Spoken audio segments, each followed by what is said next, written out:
had to hustle hard, never give up. I had to hustle hard. Hustle hard, never give up. Never give up. Never give up. Never give up. Yo, picking up the beat, number time in it.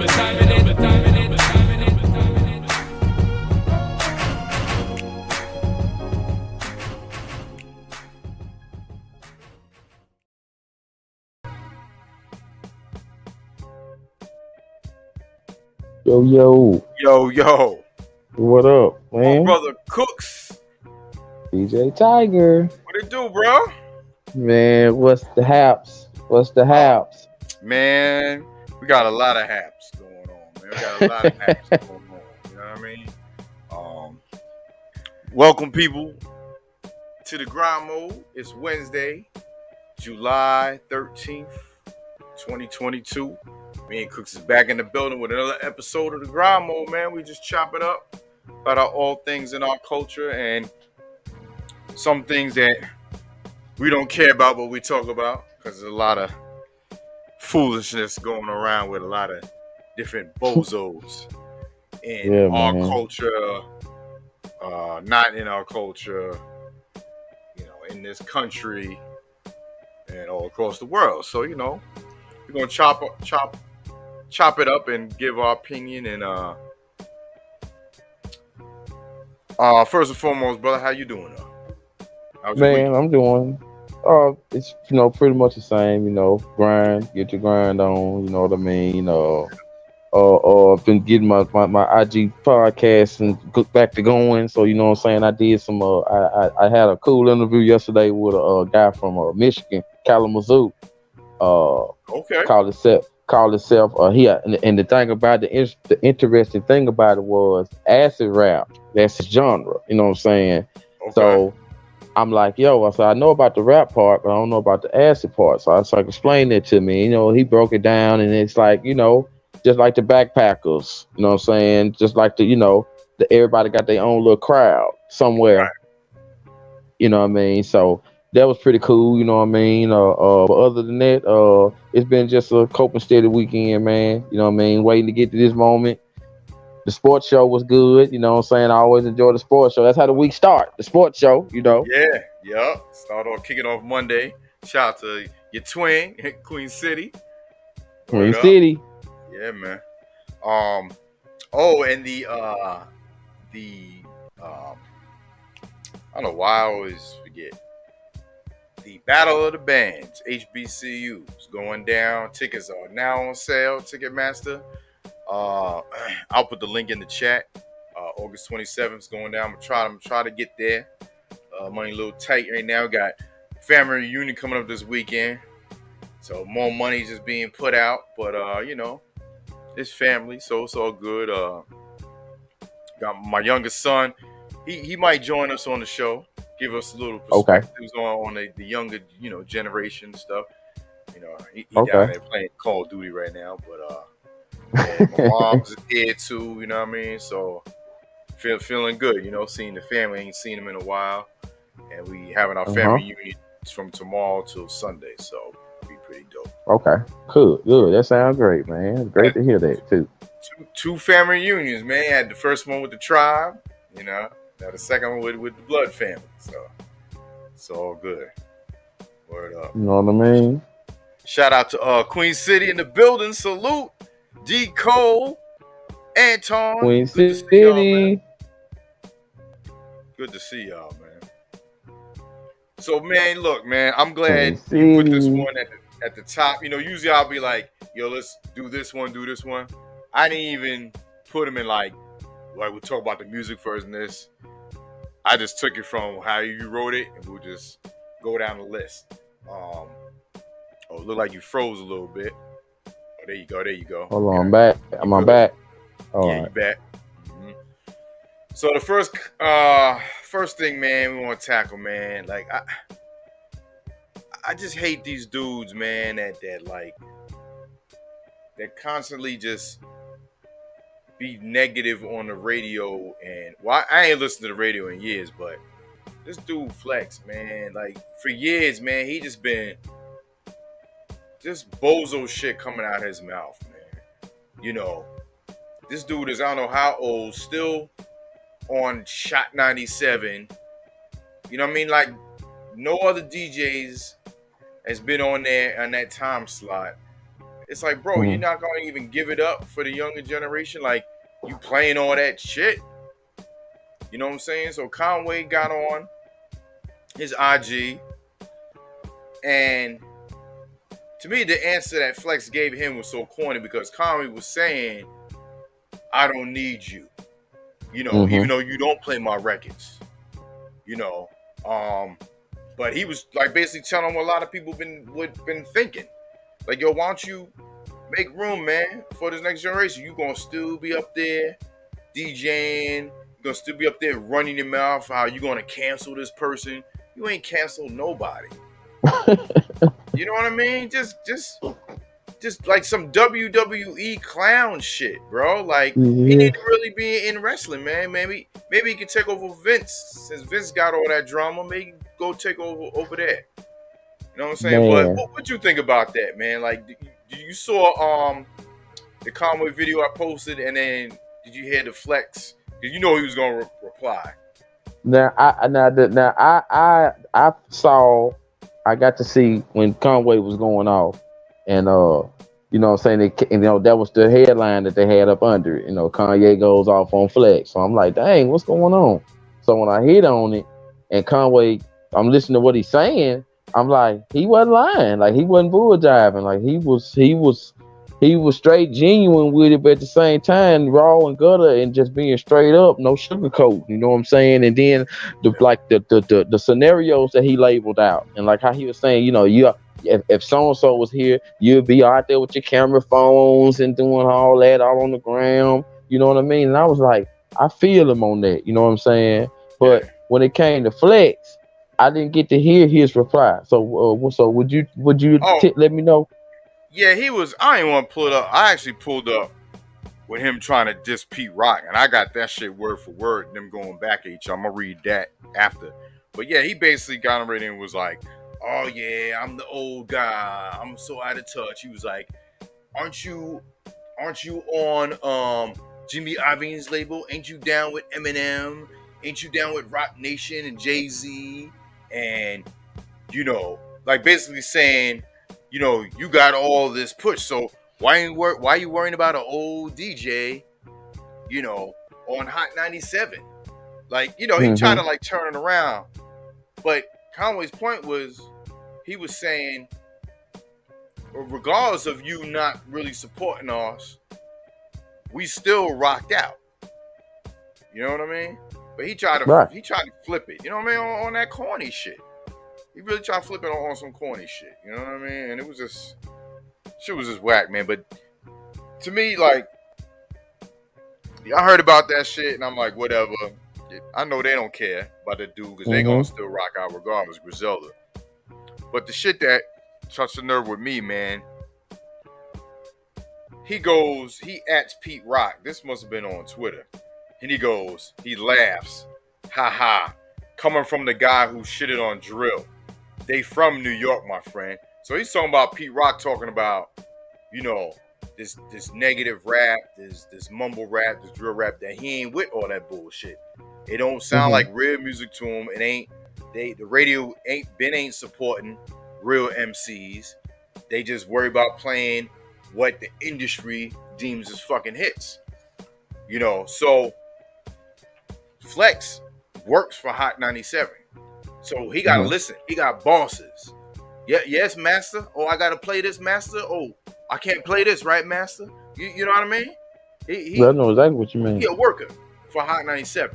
They tell him what to play. He a DJ. And they tell him what to play. Think about that shit.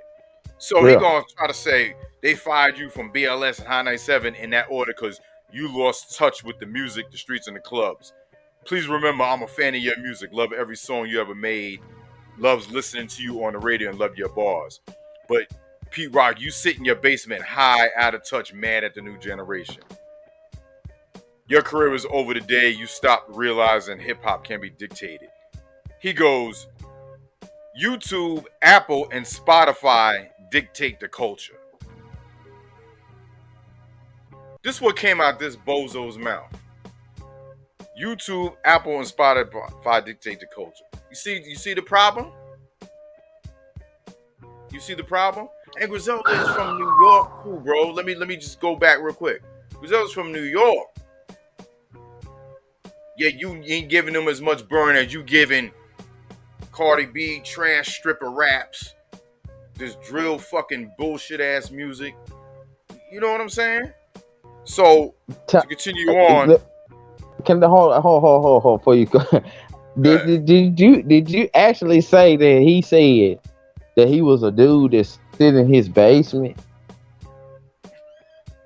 Yeah, he sits in his basement, high, out of touch, mad the new generation. How Go corny ahead. is that statement, bro? How corny is that statement? Go ahead, man. What's next? Golly. God. Then he goes, never needed a petty $2,500 artist throw around to get records played. Radio clubs keeps my accountant busy. You wish I took money. Makes you feel better about your wax songs you made in the last 5 years that didn't play. I'm funny style to you, or you mad that we the same age and your career went a little, let's say, different than mine? Oh, I think Pete Rock's career is way fucking better than yours. Yeah. Pete Rock been doing shit. Been doing on tours and shit. Going across to Europe. Producing with new artist, Amir. What is this bozo talking about? He started the same fucking job. It's shot 97. Man, Pete Rock is one of them. I'm sorry, go ahead. Now, this is the last part I'm gonna get to. Then you give me your input. Then I'm gonna tell you what Pete Rock said. He goes, a lot of people like you haven't come to terms that there's a new style of artists controlling the craft.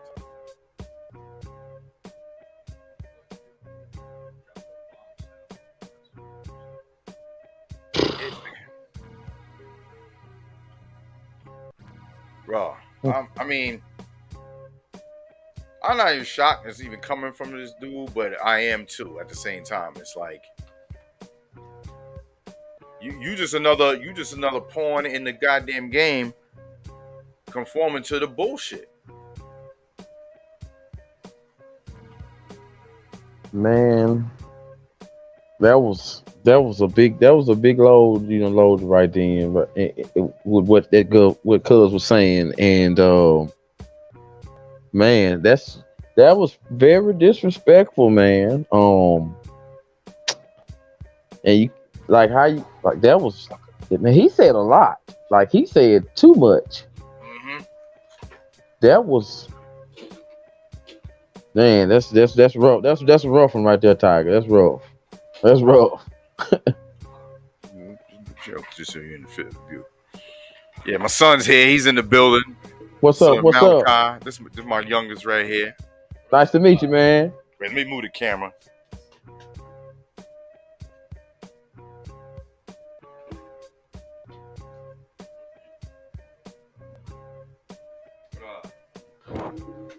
You can hear him?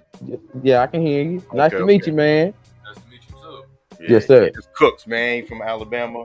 He started listening to me when I started playing Wu-Tang on YouTube. That's when he followed me from there. Yup. Real good dude, real good friend. You know what I mean? First and foremost, So yeah, we talking about your DJ and your radio from New York. He don't even listen to the radio, and he's from the young generation, the newer generation. Yeah, he on schedule. So Pete Rock said, this is Pete Rock's response. He goes, you don't play real artists anymore. You talk shit like you better than everyone. And I believe all threats with real talent and music were removed by plan, out of the way for that new shit to happen. You a New York nigga treating the other New York artists who put in work like our careers are over. You stop playing Wu-Tang, you play no Griselda, nothing. You stop playing a lot of artists, then you judge motherfuckers and make fun of the fact that you control what you want when you want on the air. So much good music out here to be ignored. And as a black dude treating other black talented people like they beneath you. You don't make beats or rap, but you shitting on artists because you could, and you stop supporting real hip hop music to cater to whoever got you in their pocket. That's sucker DJ behavior. When I was a DJ on Hot 97 BLS, I never fronted on artists in hip hop not playing their music. I played everyone's shit, even West Coast shit you was fronting on. That's why niggas is upset you shitted for no reason. Black people not supposed to treat each other like that, but these days money will make a nigga do anything. You always been a funny style dude from day one, only to front on niggas later and run that mouth off. You're playing weak shit. From Flex, you do this in your own city to your own people, and be nonchalant about it, laughing like it's a joke, shaking my head. That was a great comeback. I'm glad he did that. That needed to be said. Yeah. That needed to be said. Yeah, man. It's like, you know what I'm saying? Like, real talk, I don't even need the radio anymore. People find their avenues, what they want to listen to, and they'll listen to it. So he can act like he dictate all he want, but people don't have to listen to the radio to listen to their favorite music. Before, you just had the radio and that was it. But back then, they was playing good music before the corporations came in and started making all these urban playlists and corporations paying these radio DJs money to try to dictate, what's hot. True. You know what I'm saying? Corny, man. That part where he said, where Flex said that Spotify, Apple, and all that run the, you know what I'm saying? The like, culture, man. You know what I mean? Like for the culture that he run behind, maybe, but not the culture for us. You know what I'm saying? I mean, if you're trying to be that type of artist, if that type of artist, you know what I mean, and that's all you're gonna think about. But the people that we rock with, they aren't those type of artists. Never tried to be those type of artists. They came out the trunk. You know what I mean? They was going radio station to station, place to place. You know what I mean? Like putting in footwork. You know what I mean? So he's such a goddamn hypocrite, because when Black Thought was on there doing that 10-minute freestyle, when he made history, and he said a bar talking about don't understand you mumble rappers, and he's in the background at all, like don't understand at all. You know what I'm saying? But yeah, he was on there. Oh, and at the end of his little shit to Conway, he was like, oh yeah. So yeah, after I finish talking, yeah, I'll play some Griselda. Not, I'll put on some Future or a Little Dirk or some Cardi B. See, like trying to be funny. You know what I mean? It was just like stuff like that. Stuff like that. Stuff like that is what make karma come on and get you. And to me, man, like I took that shit because, you know what I mean? Grap Lover, man, younger soul brother, P Rock's brother, is part of our fam. You know what I mean? Full blast fam. So, nah, man, we're not taking that. We're not taking that shit lightly. That you fucking try to come at his brother like that. Nah, it ain't going down like that. I'm with you. You already know. These are real dudes that don't bother nobody. They make their opinion on, what we all been thinking. And this bozo on this fucking trash ass station gonna say, you know what I mean, come out his mouth. This is just another episode of him just saying shit. You know what I'm saying? He try to say shit to Dane Dash, even Nicki, which I'm not really a fan. I'm talking about in your career. You know what I mean? Just corny shit. And that ain't cool. And he been getting away with it for a long time too. You know what it is? You can say maybe get away with it, or it could be really people just like, you think I'm really taking this dude seriously? And like I said, especially in this day and age, like, y'all don't need to be put on Hot 97. I mean, well, for that, it's like when you're a big name, especially when you like funk flex, if you tell people not to work with certain people, they're not gonna work. And especially in this day, it don't matter what you did. Like back then, they could like if I was an artist or whatever, and you was a DJ, and Funk Flex went to you back then and was like, "Yo, don't work for any yada yada yada." Back then, you get blackballed. Not even. You would be like, "Yo, listen, Funk Flex said this about you. I need to know the real story before I even consider working with you." Right now, they'll believe anything. Yeah, you're right. But what I'm saying is like with the radio, like you said, you don't even really listen to the radio because you can find you can find your music, whatever you want to listen to, you can find. And with us, that's all we had was the radio or stuff we buy. But as far as a medium out there, it was no internet like that. But back then, the radio was playing the music. Yeah, that was, deemed real good music on the radio. Like I said before, the shit changed. Whether you can say the shiny suit era came or the corporation changed, it was a amalgamation of a lot of different things. I say the private prison system, like we keep pushing all this the negative rap out there to make people that don't have sense act stupid and get locked up. That's feeding the private prisons. You know what I mean? It's a lot more to it. But when you got bozos not caring about it because they just playing whatever they want to play for a check, those are the type that, you know what I mean, you can't fuck with. Can't rock like that. Yeah. Part of the problem, not part of the solution. Yeah.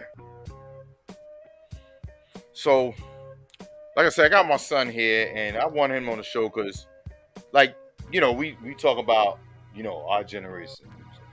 And I know you have your generation music, but you also listen to my generation of music too. Could you tell them why you like? What do you feel about like how did you get into listening to what I listen to? I was more as of like growing up and stuff like that, because he was always heavy on like the DJ stuff and stuff like that. And I wouldn't even doubt it. If I was selling Pampers or something like that, he'd take me to one of his DJs and he'll have me right there in the crate, like right there with the DJ. So like hearing old music and stuff like that, it ain't come up as new to me. It's like, oh, I heard that before, and they'd be like, where you hear it from? Like my pop used to play it, because every time I go over there, like weekends, weeks, or whatever, he'd be there playing music. So it's whatever, like if I'm in like a bad mood or whatever, or like a kind of like moody, I could listen to like some of the music he's playing, and I can relate to it a little bit. Like I kind of figure why he say that or whatever. Like, you feel me? I don't really discriminate with music, especially old and now. Like if when I look at music, I always find of why, like the setting I'm around when I'm listening to music. I can never base a music like a song if it's good or not. I can't just go out and say it. Like I have to find the right vibe or the right mood. I could listen to a song like an artist now, Lil Uzi. Like he's one of my top artists, and if I'm in a good mood, like a party mood, that's when I listen to him. But if I want to listen to, for example, if I want to listen to like Hustle, Get Money or something like that, I'll listen to Nas, Jay-Z, or like one of them. Like, you feel what I'm saying? Okay. I got a question for you. Actually, I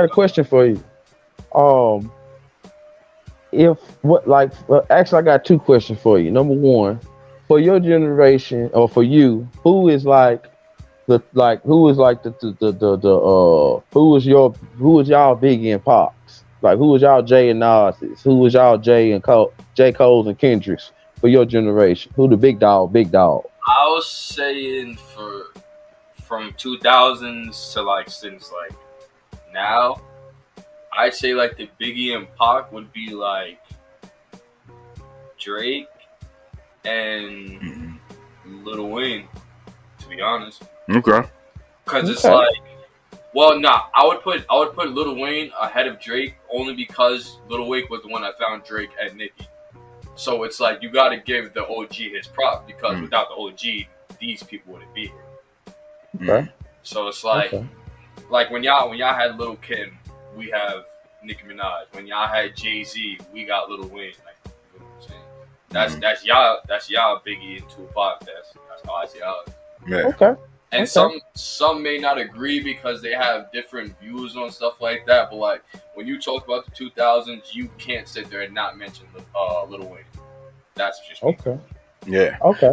And I get that because we were talking before about like generations. Like if you didn't grow up, the timing is everything.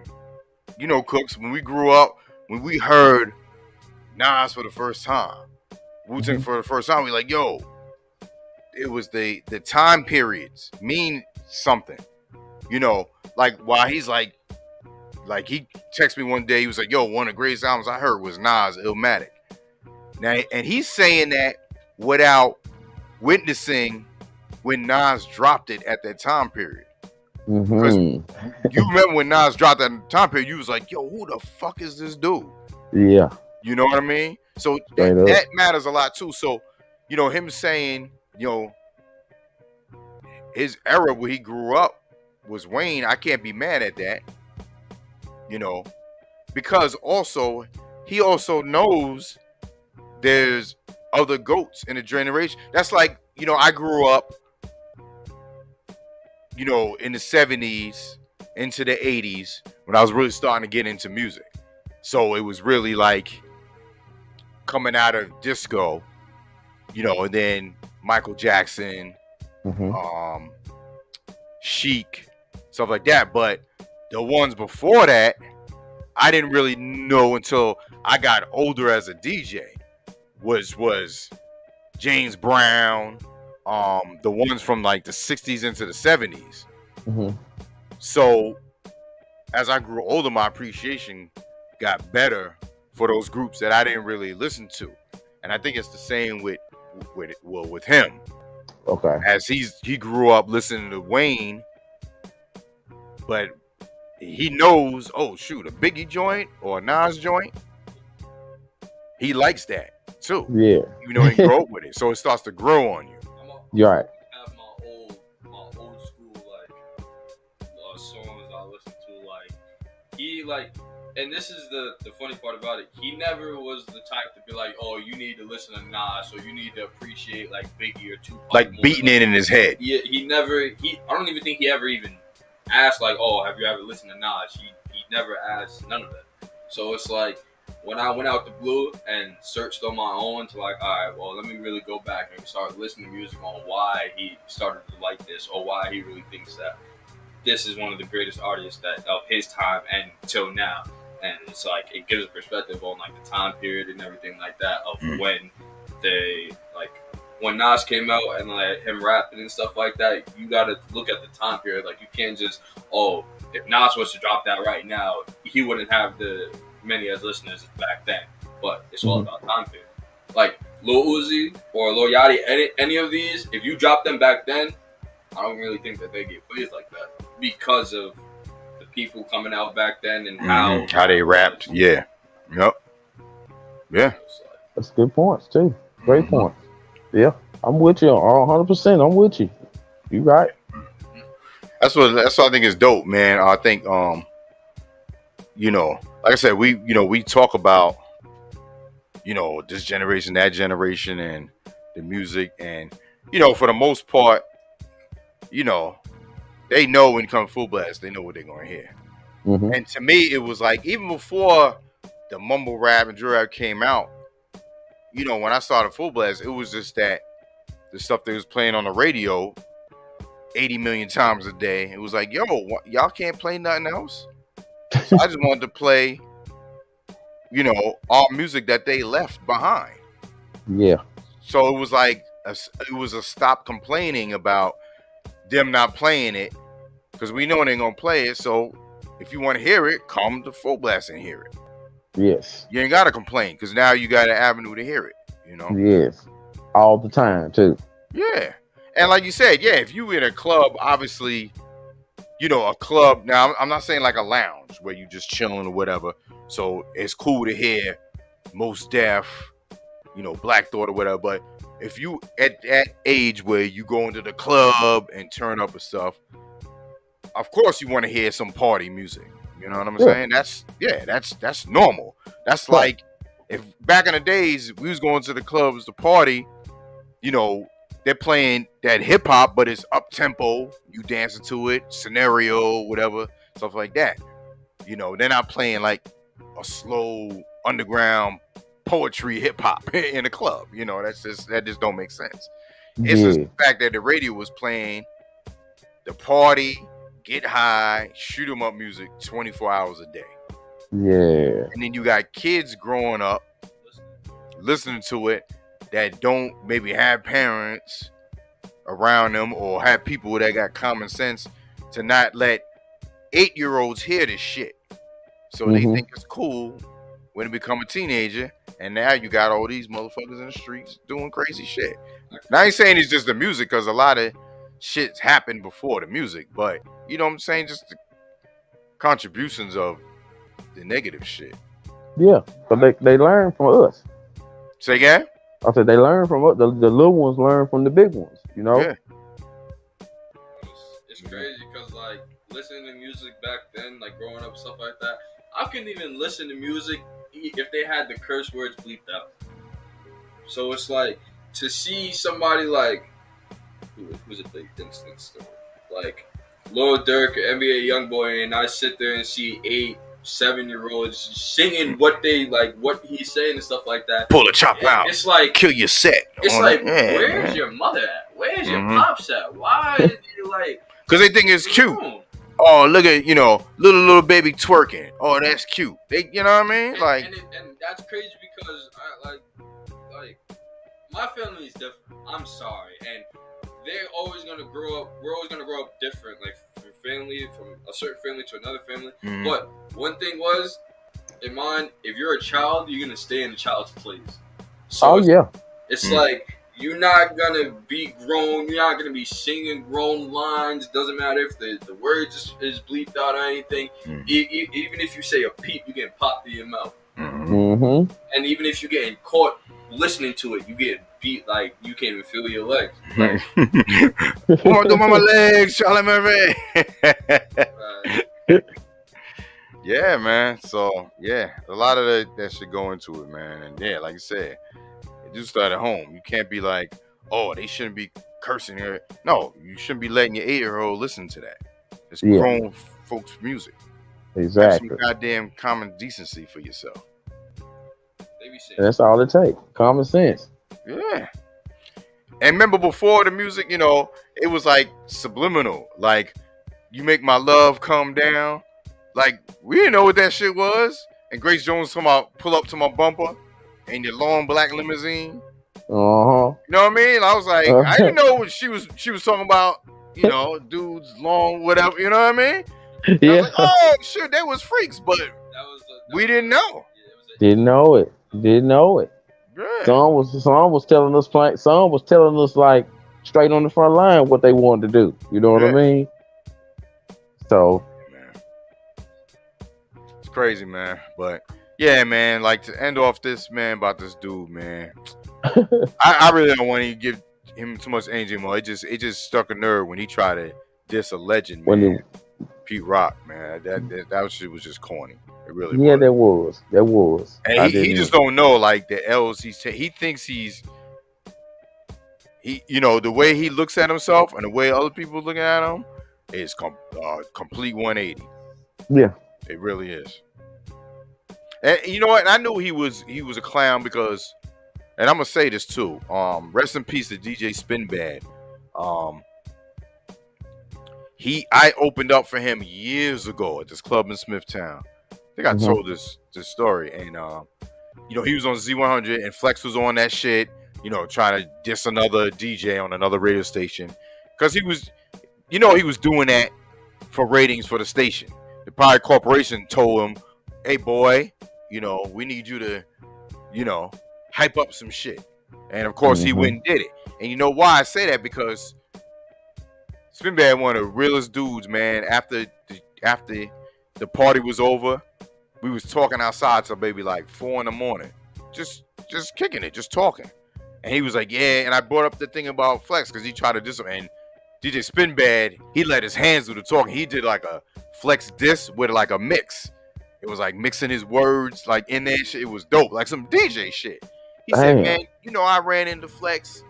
And Flex told him, yo, you know, that shit I was doing, man. He was like, it ain't a real beef, man. We just got to do this for the ratings. Like he told him that shit. And he said, he looked at him like, wow, I lost mad more respect for you. He started a beef on purpose, man, just for ratings. That's some bulls. Yeah. He told me this shit. This was years ago, man. That's some ratty, snaky stuff right there, dog. Yeah, man. You know what I mean? That's some extra shiesty on the side type stuff. Like people say, man, when people show you who they are, believe them. Believe them. But yeah, man, on to some other news, man.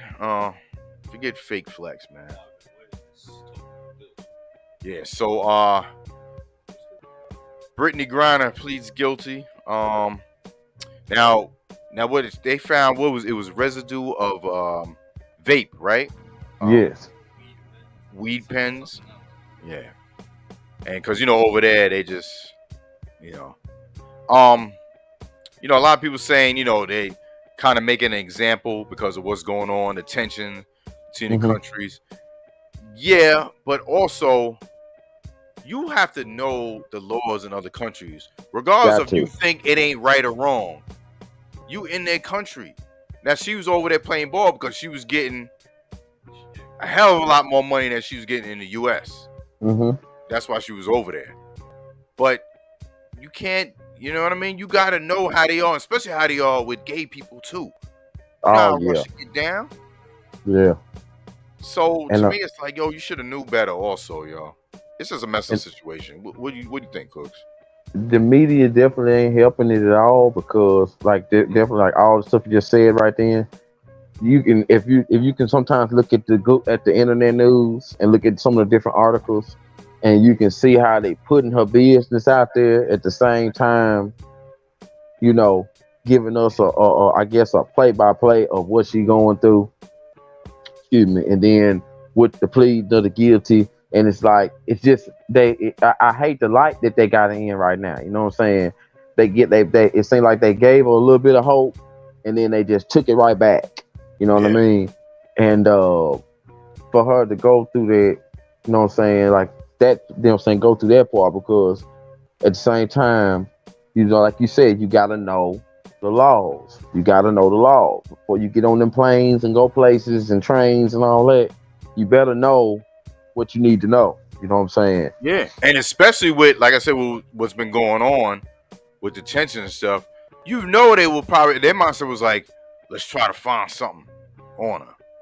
You know that. You know they was extra with it. Yeah. Knowing she was a U.S. citizen over there. So it's like. And all it takes, Tiger, is for one wrong touch, one wrong move, and like that, like stuff like this right here can really start, you know, overseas drama even more. You know what I mean? Yeah. Well, supposedly the Russia wants the U.S. There was some about a trade or some war criminal for her. Wow. Something crazy. So yeah. Wow. So the move. So it's going on right in front of our eyes. What movie is this? Oh yeah, straight out of a movie, right? What movie is this again? I don't know. Well, I don't know. Like I'm so and so. It's like, yeah, she should have never. I mean, well, the U.S. should be making more attempt to get her out. Yes, I understand that. But she, like, bro, you got to understand, like, where you're going, and if you. That's your people, Iraq. Oh, shout out to Iraq. He does. Iraq. Okay. Yeah, but yeah, like, you gotta know where you're going, and I understand that it's your liberty to vape. It's your liberty to do anything that you want. I understand that. But yeah, in America. But then again, you go into one of the places that hate us, hate Mhm. not us, because I am. That hates America. The government, yeah. And it's like they will do anything to piss the government off. Any little thing. So even if it's like I be on Facebook all the time, and there was posts about like, oh, if it was LeBron, he would have been out of there in Russia, this and the third. If it was LeBron, he wouldn't have put himself in that situation. I'm like, well, I'm sorry. I'm like, LeBron knows where he's going, and he's not dumb enough to bring any substance or even do anything for Russia to even try and be like, oh, you need to stay because of this, that, and the third. No, and two, this was a woman's perspective on it. Like, this how females felt about it. They said the same thing. If it was LeBron, this, that, and the third, and like, oh, she's going over there because she needs to get paid more playing basketball. But I don't know if a lot of people understand. They're not getting paid as much as the NBA because of what? Views. Nobody, people call me asshole, it's whatever. Nobody really wants to watch the NBA, the WNBA, as much as they want to watch the NBA. Mm-hmm. So it's like, if y'all can have 10,000 views while y'all are playing a finals game or whatever, and y'all can split that up right there.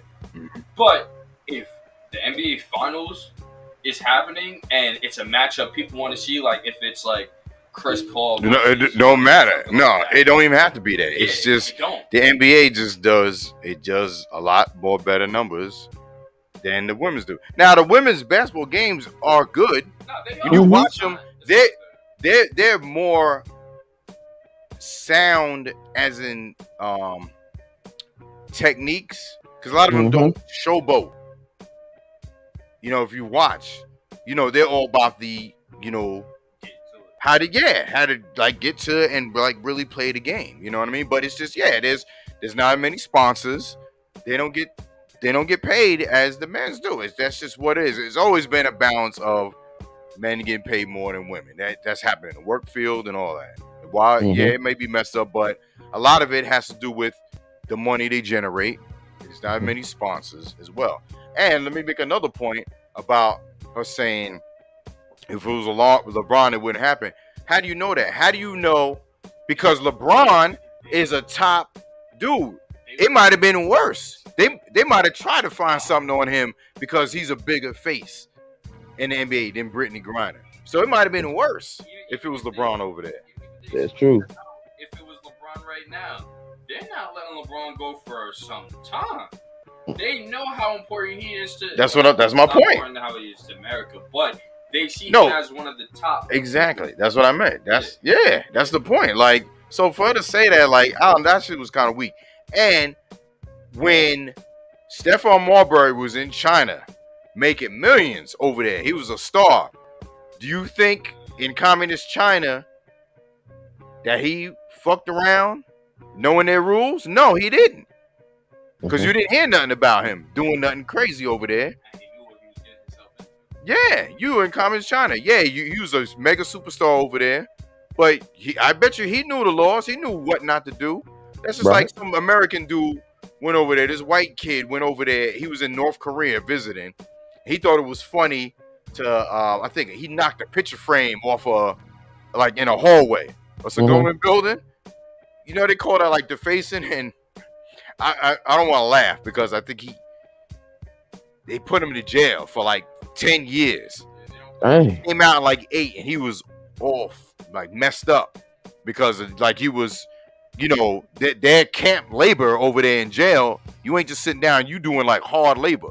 He got sick, and then when he got out, he came to America and then he died, I heard. But it's like, yo, you over there fucking around how North Korea is? Like, nah, they don't play that shit. Yeah, we don't. It ain't right what they do to people over there. It's like human, you know, it's wrong what they do. Human rights shit. But that's how they are. So you don't go over there fucking with them. Exactly. And that's what he thought he was doing. On that, let me, you know, be funny and do some shit. You know how white dudes do in hazing in college when they, like Chappelle said, let's stick a carrot in his ass, put shaving cream on his balls. You know what I mean? Like, nah, you don't do no dumb shit like that over there. They will fuck you up. They're supposed to chop your arm off. Yeah. For real. Yeah, it's North Korea. It's the communist one. Yeah.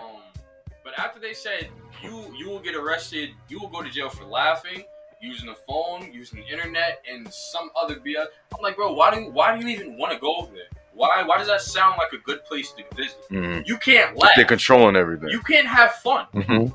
And if it doesn't involve Kim Jong-un, you're going to jail. Yep. Yeah. Yo, if you don't clap, if they catch you not clapping, like in a parade, they take your ass away. Like, this shit is crazy. There's some rough rules, Get him man. out of here. You ain't even clap once. There's some rough. You talking about robots over there, like obeying? Like, yeah. Man. So, yeah, why would you even want to go over there? Yo, Hardy boy in the building, salute. Hardy. Yup, at the end of the day, you got to know where you're going when it comes to laws when you go to different places. Yeah. It's like common sense, man. Like, you know, it's legal to carry. Yeah, in Georgia. So when we was coming to Alabama for the tournament, the 2K tournament thing, man, you should have been out here then. Queen City, he hosted a gaming tournament. He's starting to do it, so you should get on it. They winning money. But you remember? I think I asked you, Chris. I said, "Yo, is the laws is open carry in Alabama?" I think I had to ask you. I know I asked somebody, and it was like, "Oh yeah." I was like, "All right, I gotta make sure." You know what I mean? Because you can't just there's been times where people have carried in an open state, and then they go somewhere else that ain't, and then they get pulled over and they find a gun and they go to jail. They go to jail. But it's legal in Georgia. Where you at? You ain't in Georgia, idiot. Have some common sense, people. That's true. But some people, they're entitled. They think they can do what they want to do until they get that wake-up call. Yeah, it's a lot of that going around. You know what I mean? So how you think this situation is gonna unfold? Do you think she's gonna do jail time over there? Because she can't. They said she can do 10 years, right? Yeah.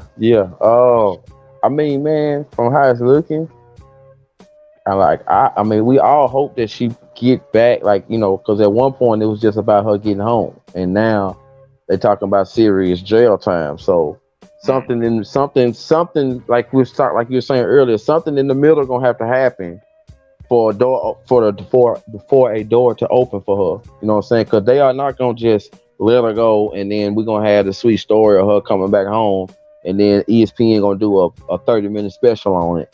You know what I'm saying? They already got that covered right now. They getting all the info right now for them. Yes, sir. They surely is. We'll be watching this. Yeah, we'll be watching this next year on a 30 for 30. Word. I honestly feel like they're probably gonna have her do maybe 5 years shit. Well, in all honesty, Russia has a lot of stuff going on inside of that because they want Putin dead. So it's like, we can't really worry about Granted because the top person, they want him dead. So they have to look for another person in order to even talk about sending her back. Yeah. So it's like, yeah, I've been hearing that too. There's a lot of people that are like, yo, they can't say it because they do. They'll wind up dead. It's like those. I always laugh at their story. Not laugh because they died, but it was like 3 scientists that was going against what Putin was saying, and so there was a news story like that whole week. Like Monday, one scientist died by falling out of a window in a hotel. Then Wednesday, another scientist died by mistakenly falling out of a window in a hotel. And then Saturday, the third scientist mistakenly fell out of a window in a hotel. I was like, get the fuck out of here. You know he had them murdered. I'm like, that's a lot funny how they just put that shit out like it was really a mistake. But the whole time, once I heard the first scientist go, okay, yeah, I'm getting my plane. Getting up out of here. Getting up out of here. Yeah. It's crazy, man. But yeah, the moral of the story is, man, don't put yourself in predicaments. Know your surroundings and all that. Know your surroundings. Yeah. And me personally, I feel like if she wanted to do that, you kind of need to go to a place that really is not fond of USA right now. Well, not even that. Just well, no. Don't. No, I know, but I'm saying she would have had more leeway if it was really one of our right hands over there. Like if she were to do it in Japan or whatever, we would have been like, all right, well, we could really talk Japan out of this, and the third. Yeah. Russia's pissed at us because we're helping who they're fighting. Yeah. So it's like, you want your president, you want your this person back, but you sitting there sending troops for people that we're fighting. No, Kill a lot of people. It's not gonna work like that. I know. She got caught in a bad situation at the worst time. At the worst time. No. So yeah. Let's move on to this next one, man. We still got a lot of topics to cover. It's already 7:00. Wow. Time be going, boy. So Vince McMahon drama. Cooks, you can talk more about this. I just been seeing little headlines here and there, but speak on what's been happening from the jump with this dude, man. Well, it all started, I said a month ago, maybe a month and a half ago. Anonymous person came out, said that Vince McMahon has been having an affair, and he, kind of mysteriously, quickly, released his seat.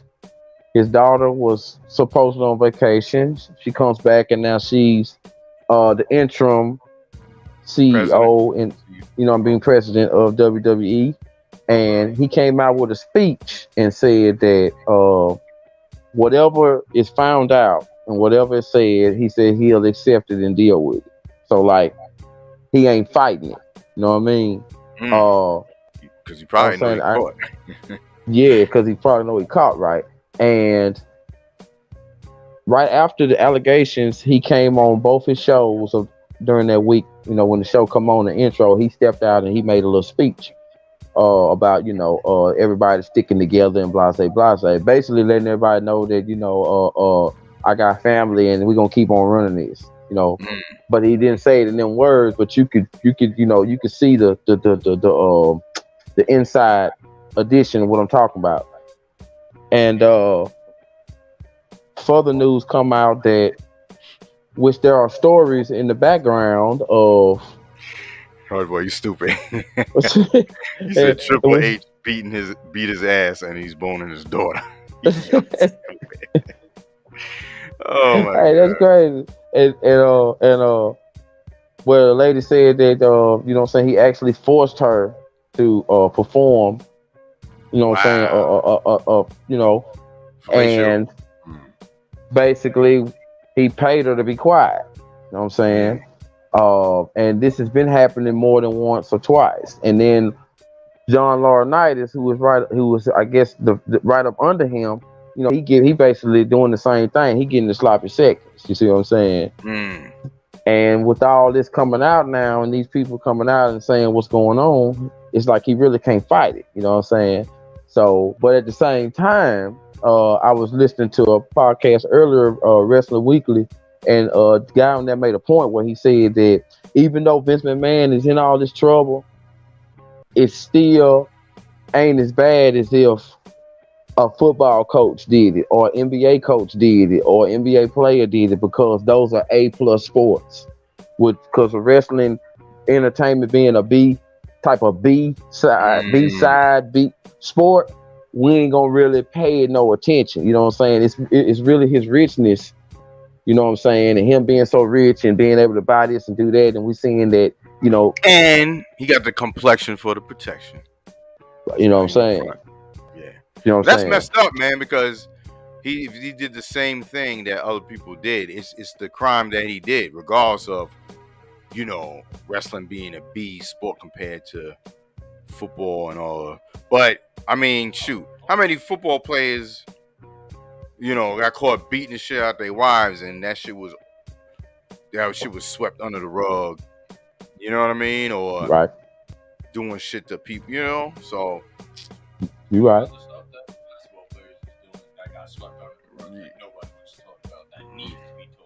Yeah.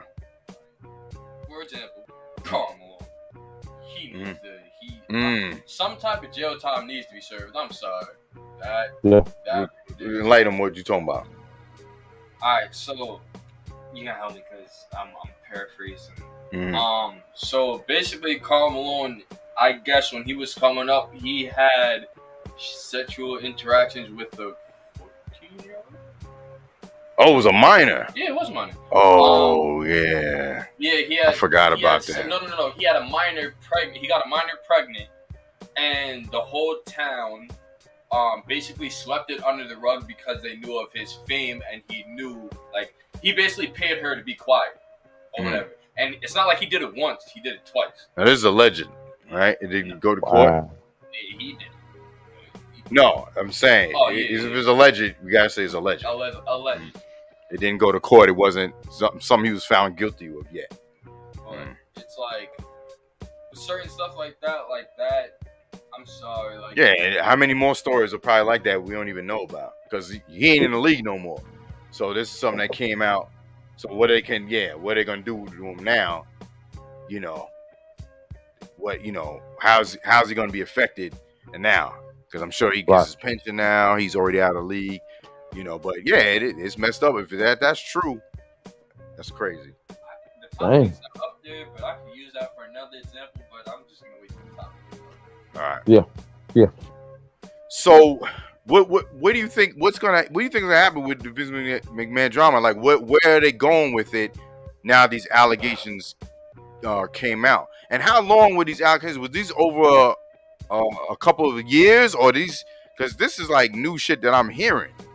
Like, this has been going on for a long time. I mean, on top of so many different other, different allegations and firings and all that. Yeah.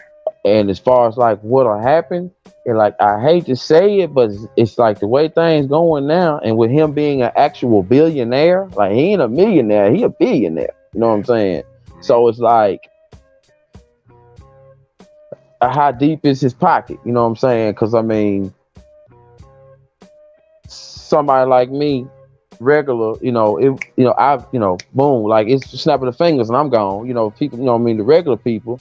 So with him being able to just already give himself up, so to speak, already on top of the food chain, he already is, old as ever.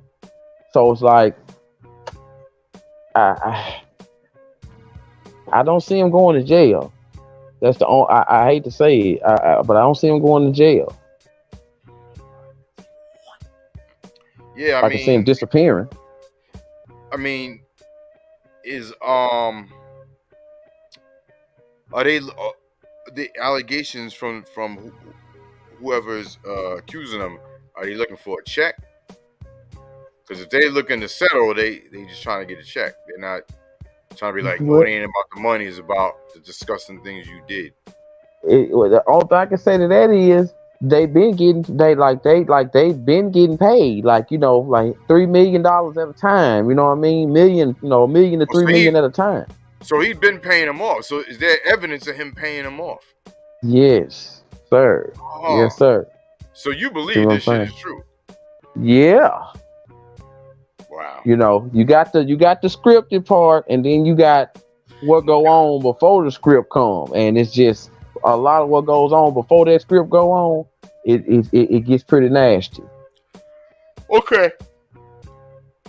So if he paid them off already,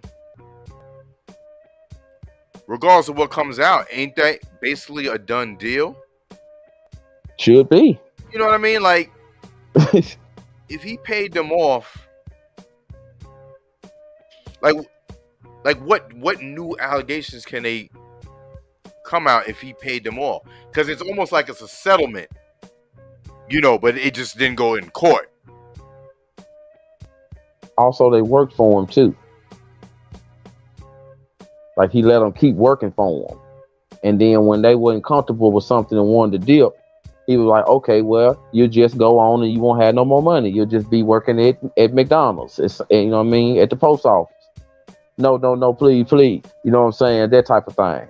Extortion, like Cub was saying, Kavion was saying, extortion. So to speak. You know what I mean? Yeah. Yeah, he ain't going to jail. Fair to say, but yeah, he ain't going to jail. Because like I said, they were still working for him. He was paying them off to keep quiet. So they took the money to keep quiet instead of saying, no, I'm going to go to the law. Mm-hmm.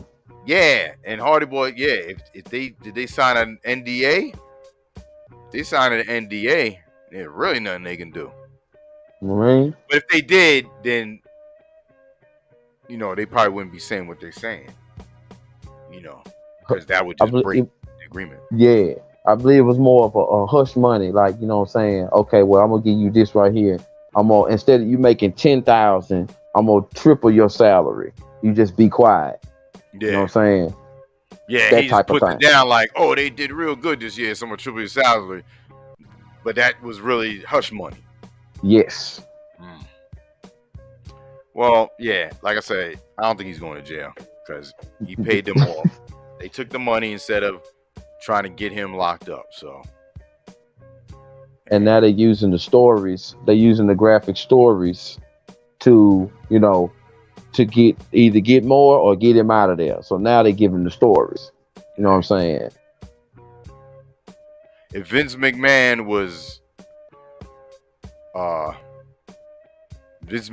name was R. Kelly, then it'd be a whole different story.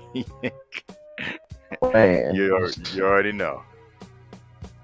3-0. He got 30 years, and they still have to do the trial in Chicago also. Like, he got other shit going on. Because they talking about, 30 years. He may never get out, bro. Especially if they run it consecutively. He in the big bucket. He in a big bucket. He in a big bucket. I hate that. You know what I mean? Because all the music he created, and it's like, dang, now it's like, it don't even sound right listening to it now. Nah, it don't mean nothing no more. I ain't played an arcade record in years, nor did anyone ask me to request to play one. Think about that. It wasn't like people like, oh, how come you ain't gonna play it? And nobody even asked me to play one, like in a party or if I'm doing an R&B set. Nothing. They're like, we good. Because they know. We know now. Big no. Article said R. Kelly got a case in Minneapolis. Yeah, see? He ain't getting out. Dang. Yo, shout out to Ed Santos in the building. Santo, what up, Santo? Good to see you, bro. Good to see you. Hope all's well, man. Big brother. FBT. Word up. So since we talking about wrestling, let's go to Little Scrappy, man. I didn't even know about this, so you gotta light me on this. Little Scrappy is stepping into the ring in Atlanta. This was a total shocker right here for me too. You know what I'm saying? The best thing I can tell you about this is that what song he's gonna come out to. You want no problems? You don't want no problems. Come on, that's gonna be perfect. I don't know how he got into the mix of wrestling, but I know that he's been into the health thing and getting his body real built. You know what I mean? Okay. And then the person that he go against actually used to wrestle Wood Spade from New South Wrestling. His name is Baron Black. He's been on AEW. He's on signed with AEW Dark. You know what I mean? But when you sign to the rookie of the station, and like you still, and like in training, you can still go to other independent places and make money and showcase your name. So, and I believe his hometown is Atlanta also. So, however this happened, he called out Lil Scrappy, and I guess Lil Scrappy see this is a good way to do whatever type of whatever. So he agreed. And then and I'm like, oh wait a second, it's Atlanta. I said that's close to Tiger. I said let me put that in here too. His debut is gonna be July 28th, right? July 28th. You know what I'm saying? What's it called? The Slam something is called. Okay. Yo, shout out to Spadenomics, man. I think he was in there earlier. The Battle Slam. That's what it's called. The Battle Slam. The Takeover. The Takeover. Okay. So, shout out to Serious Biz too in the building. My bad, man. I didn't see y'all. Biz. Word. 716 in the building. SSI. Look at my teeth. And that's channel 1 Ace. That's the homie, right? Yeah, that's Spade. That's Spade. Yeah, man. Yo, we still gotta chop it up, man. About the I don't want to say it yet, but yeah, we got to chop it up. Go ahead, Malachi. You gonna say something about the Little Scrappy, or you know that song? You don't want no problems. I'm not. I'm not gonna names. I got some faces. Get crunk in the club. Mm-hmm. You don't want no problems. The video was off the Training Day. It was him and Lil Jon. I know. Yeah. Yeah. Yeah, I love that joint, bro. You play that joint in the club, you better be at the door though. If they're gonna turn that club out. They're gonna turn it out. Word. And also I wanted to throw in that this gonna make for wherever that they're gonna be at, this gonna be a great promotion for them. So like I know they're gonna probably have some good ticket sales wherever this place at they're gonna be at. Oh, right. You know what I'm saying? Tell you, he gonna come out to that joint. It makes perfect sense, you know. He got to. Got to.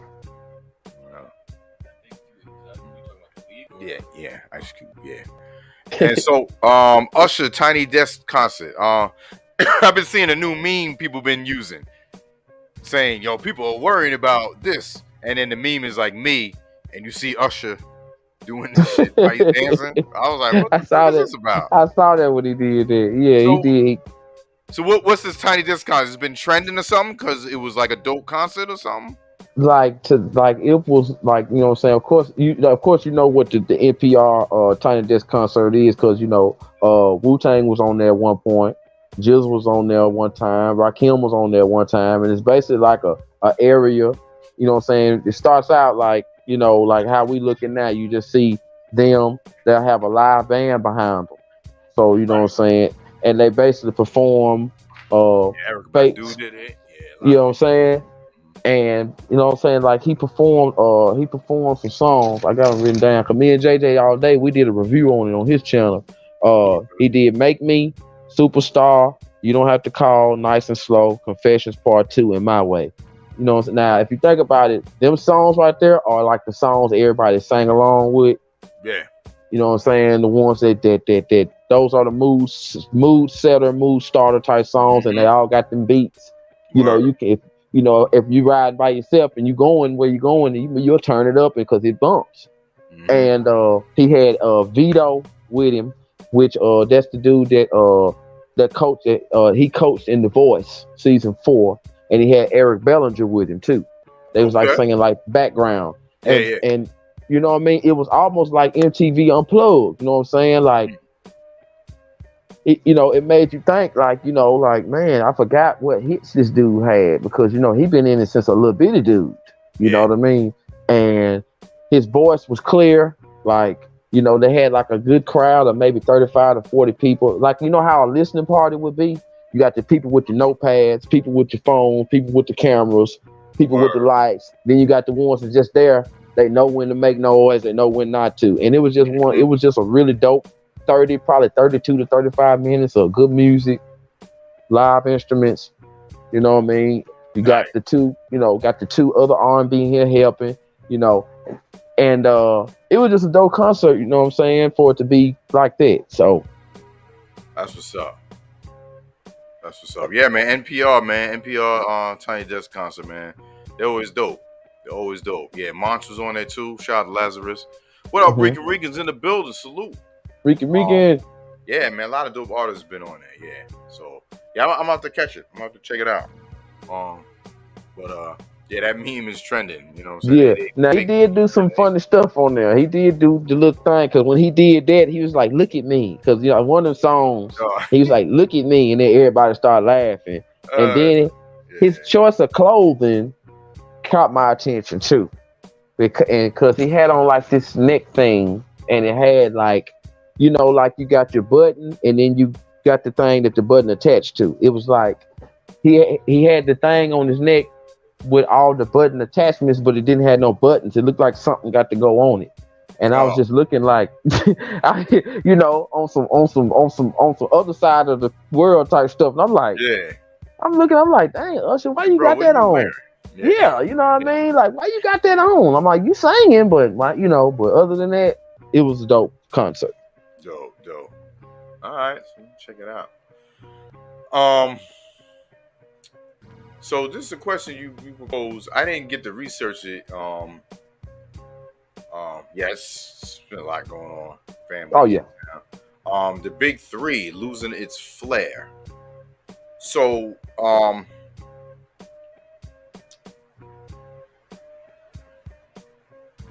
how does the NBA look at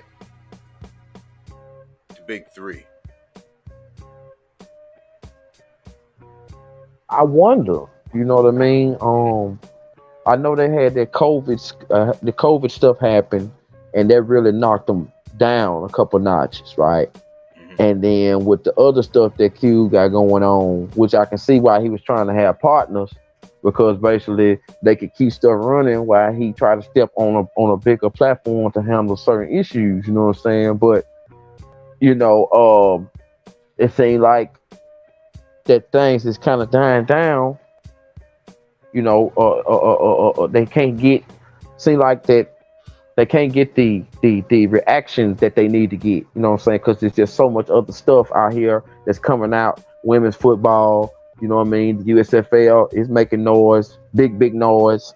You know, and it seems like that they just don't get the promotion that they used to get. Right. Yeah. I mean, I always hear good things about it. You know, like people watch it. You know what I'm saying? He's been getting good looks on it. But I guess what maybe the allure of it is maybe dying down a little bit, because there's so many different leagues that people are coming out with, like Dame Dash. He's trying to start his own football league. You got Really? the USFL. You got the fan control league. You got so many. You know what I mean? Like, I don't know. It could be that.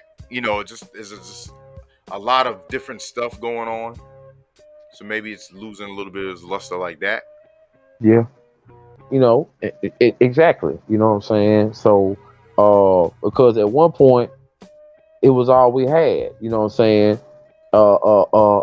When certain sports wasn't being played and certain things were going on, it seemed like Big Three was all we had. When basketball over with, we had to wait on basketball, but then it stepped in at the right spot.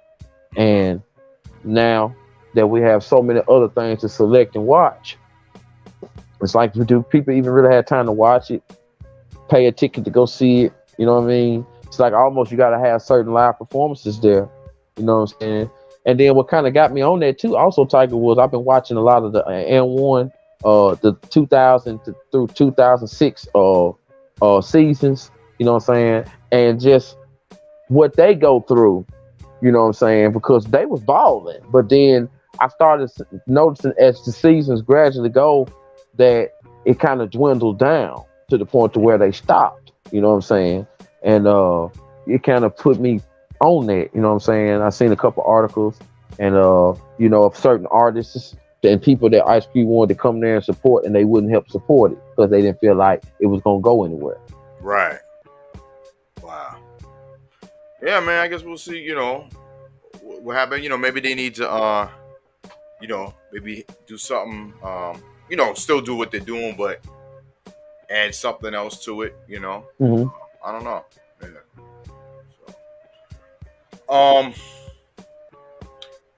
So, check the. I sent you a chat real quick. I don't know if you saw it.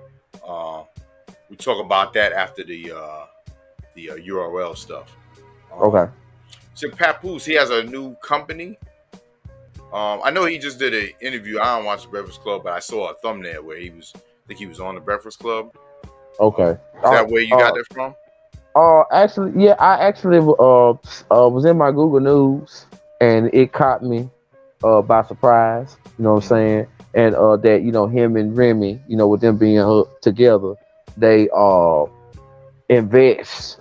They're saying they're a big investor. They're big on investing and keeping their money growing. You saying just like Remy Ma, she stepped into the URL field, and now she got the women's league going crazy because now she controls it. Right. But Papoose got that transportation. He said that he had a transportation company. He was like, for regular people that just want to ride in style, or like big time producers, artists, basketball players, sports people in sports, what they want to ride you know, not just in the regular Uber, but riding in style wherever they need to go in the city limits that he provided.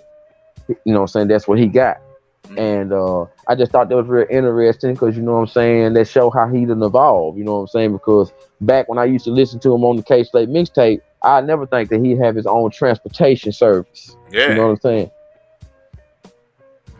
that's good, man. That's good, Yeah, man. that's excellent. Yeah, yeah, shoot, yeah. That's super good. You know what I mean? Yup. I seen that a lot too. I've been seeing um, I've been seeing like women on IG, like the women that I don't know if they got the surgery or whatever, but I've been seeing women like that wear the tight shit poking out or whatever, like Yep. running their own transportation company. I was like, what is this? This like a new gimmick thing or something? But I don't know. At first, it looked like I didn't know if it was real because it looked like it was just some gimmick type shit because it was like the IG chicks, that be getting the fake shit, Yeah. you know. So I was like, but I guess it's something that's now this was like trucks, like 18 wheelers, like one chick I saw like owned a company, you know what I mean? So maybe the transportation that he's doing is different, where it's transporting people like a Uber or something, but it's in luxury. This Hmm. was more of like truck transportation, 18 wheelers, like she was running her own company. But maybe she was just an attractive, woman, and she just happened to own a trucking company. You know what I mean? So it's just like What they say? it was like ill Any to see. any what they said now, how it go talking, any promotion, good promotion, ain't that how it go? Hell Any yeah, publicity is good publicity. So, you yeah, know, so let's just to say that this person you talking about really do got a service and they using the extras to get the business. Hey, and like it's like hey. I'd have kept scrolling if it was a scruffy old 80-year-old white dude talking about a transportation company. So yeah, there you go. I was like, oh shit, who that? She on a construction? Oh shit, okay. You know what I mean? So yeah, there you go. Let's not front what sells in this damn country. Man. Word. So speaking of Papoose and Remy, the URL Battle League broke history over Twitter. Please enlighten us. What did this entail? So Sunday, if I'm mistaken, Sunday, because I was watching it on caffeine, and basically Smack URL they had one of their top events. Uh, Known, I forgot what number because I think they had 9, 10, 11, one of them, but known 9 of the main events, and some of the matchups were some of the top names. You had some major comebacks. You know what I'm saying? They actually held the number one trending topic on Twitter, mm, and they had two hashtags for a whole hour that held the number one spot on Twitter. You know what I'm saying? And that's so that's big because I've been watching battle rap since Grind Time, Lions Den. For the people that know, you know what I'm saying, that know the King of the Dots, RBEs, you know what I'm saying, ARPs, Loaded Looks, you know what I'm saying, Smack them. I've been watching the Smack DVD when he went to the different cities and they got the guns all in the camera and all that. You know what I mean? Like I remember them days, and then for now for them to go and got the number one trending topic, on 2 Twitter. hashtags, you know what Yeah, I'm saying, like that, for a battle rap league, that's pretty big. You know what I'm saying? Sponsors, just you got celebrities coming in the building, they working with you, they helping, Cassidy, different B-list celebrities that's in the league, you know what I mean? You got mm-hmm. Method Man coming through, you know what I'm saying? You got Trader Truth coming through, you're at Houston, you're at the Staples Center, you know what I mean? You're at the Yeah, Garden. So big ups to Smack them, man, you know what I'm saying? But I think that's pretty big for me to be a battle rap fan. I think that's pretty good. What about you, Tiger, man? You ever been in the battle rap any? yeah. I used to watch it. When they posted on YouTube a lot. And then I just stopped watching it just because just busy doing other stuff. But yeah, I definitely was liking what was going on.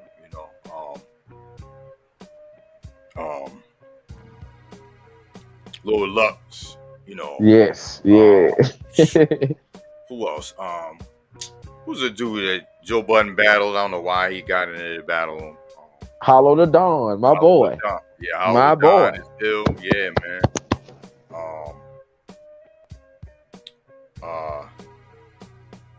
Man. Murder Mook. New Jersey. Yeah, I'm not a big fan of Mook. You know what I mean? I'm just not a really big fan of his battle rap. But I know he's dope. I just I didn't gravitate towards him. But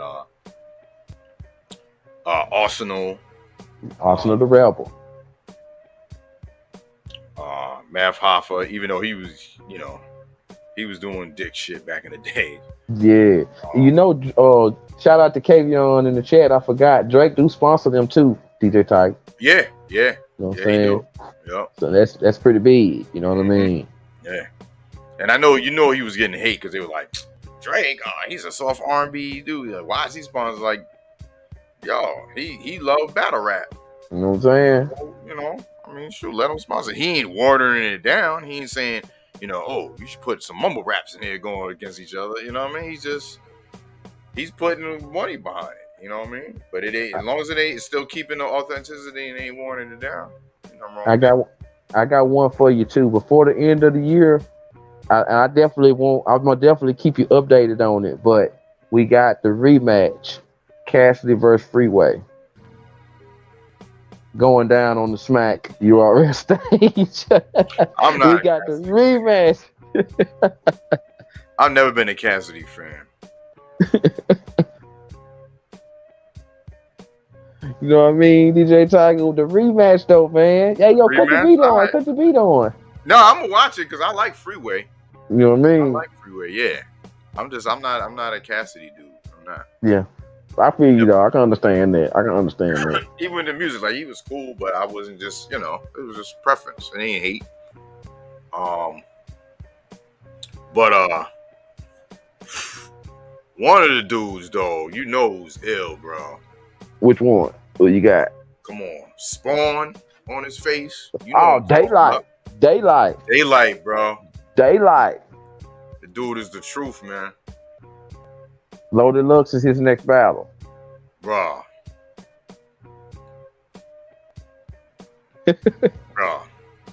Daylight. Because he don't have to keep. There's certain battle rappers that all they do is gun talk. Mm-hmm. Yeah, it's like every bar is about it. Like you still supposed to be intricate with the shit too. Like after a while, it gets time. Like okay, you're gonna shoot him. You're gonna shoot him. You're gonna shoot him. You're gonna shoot him. Like you gotta, all way to do it. But this dude, man, he be saying some shit. And another one last point I like to make is by me being a battle rap fan and watching. It's crazy to see how, and not crazy, it's great to see how they also evolve. Like Daylight got his own shoe, you know what I'm saying? He had a sponsor with the headphones. Holla Dawn came out with the clothing line. Math Hoffa got the talk show. Caffeine give all of them chances to have their own like podcasts and lives. You know what I'm saying? Just all these different type of things that they able to get their hands on if they keep on going. You know what I'm saying? Right. And that's also a super dope part as well. I'm just pulling up something real quick. Mm-hmm. Oh yeah, and that topic you sent me, I didn't get to check it out, but I want to know. I want to hear about it, though. What's going on? Oh yeah, because I just heard about today. And shout out to D Malley. He said we're gonna talk about it. He said it in the chat. Mm-hmm. I'm gonna bring that up.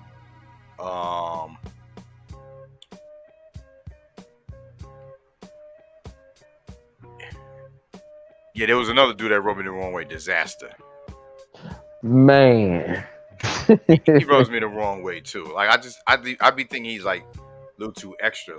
Like I saw him on Adam 22 podcast. Like they be having their own shows, like on his YouTube. Mm-hmm. And you know, him and Crooked Eye supposed to battle. Right. Formerly from Slaughterhouse, yeah. Right. He battled Mr. Fab, I think.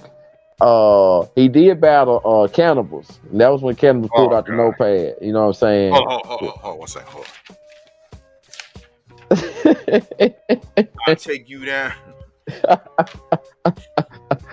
I'll never forget that battle. I got 30 pages of rhymes in this book. Boo. Come what are you on. doing, man? Come on, I like Buzz? Cannabis, man. You know what I'm saying? I hate to like base his career off of that, but that was a bad move. That was bad, man. It would have been worse though if he did it like now, though. With the internet, oh man, like the biggest stage that Battle Leagues is on, it would have been worse now. So now Mickey Fax, he did a good job against DNA. Mickey Fax did a good job when he showed up. He did a good job. Dope. Mickey Fax dope. He did a good job. 40 Cal, man, you know, he on the in between type of. I don't know about 40 Cal. He didn't really. He was more jokey than anything. You know what I'm saying? He got the style, but he just didn't hit hard when it comes to them type rappers. Right. Cassidy fooled me though. I thought Cassidy was gonna come with the bar for bar for bar for bar. It's like, who are you when he be up there? Mm-hmm. So. Yeah. So T-Pain was on a show. I forgot what show it was.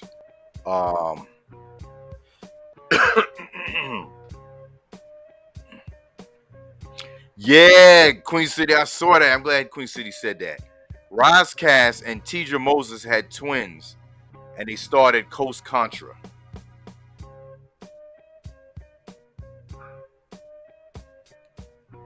I gotta check that out.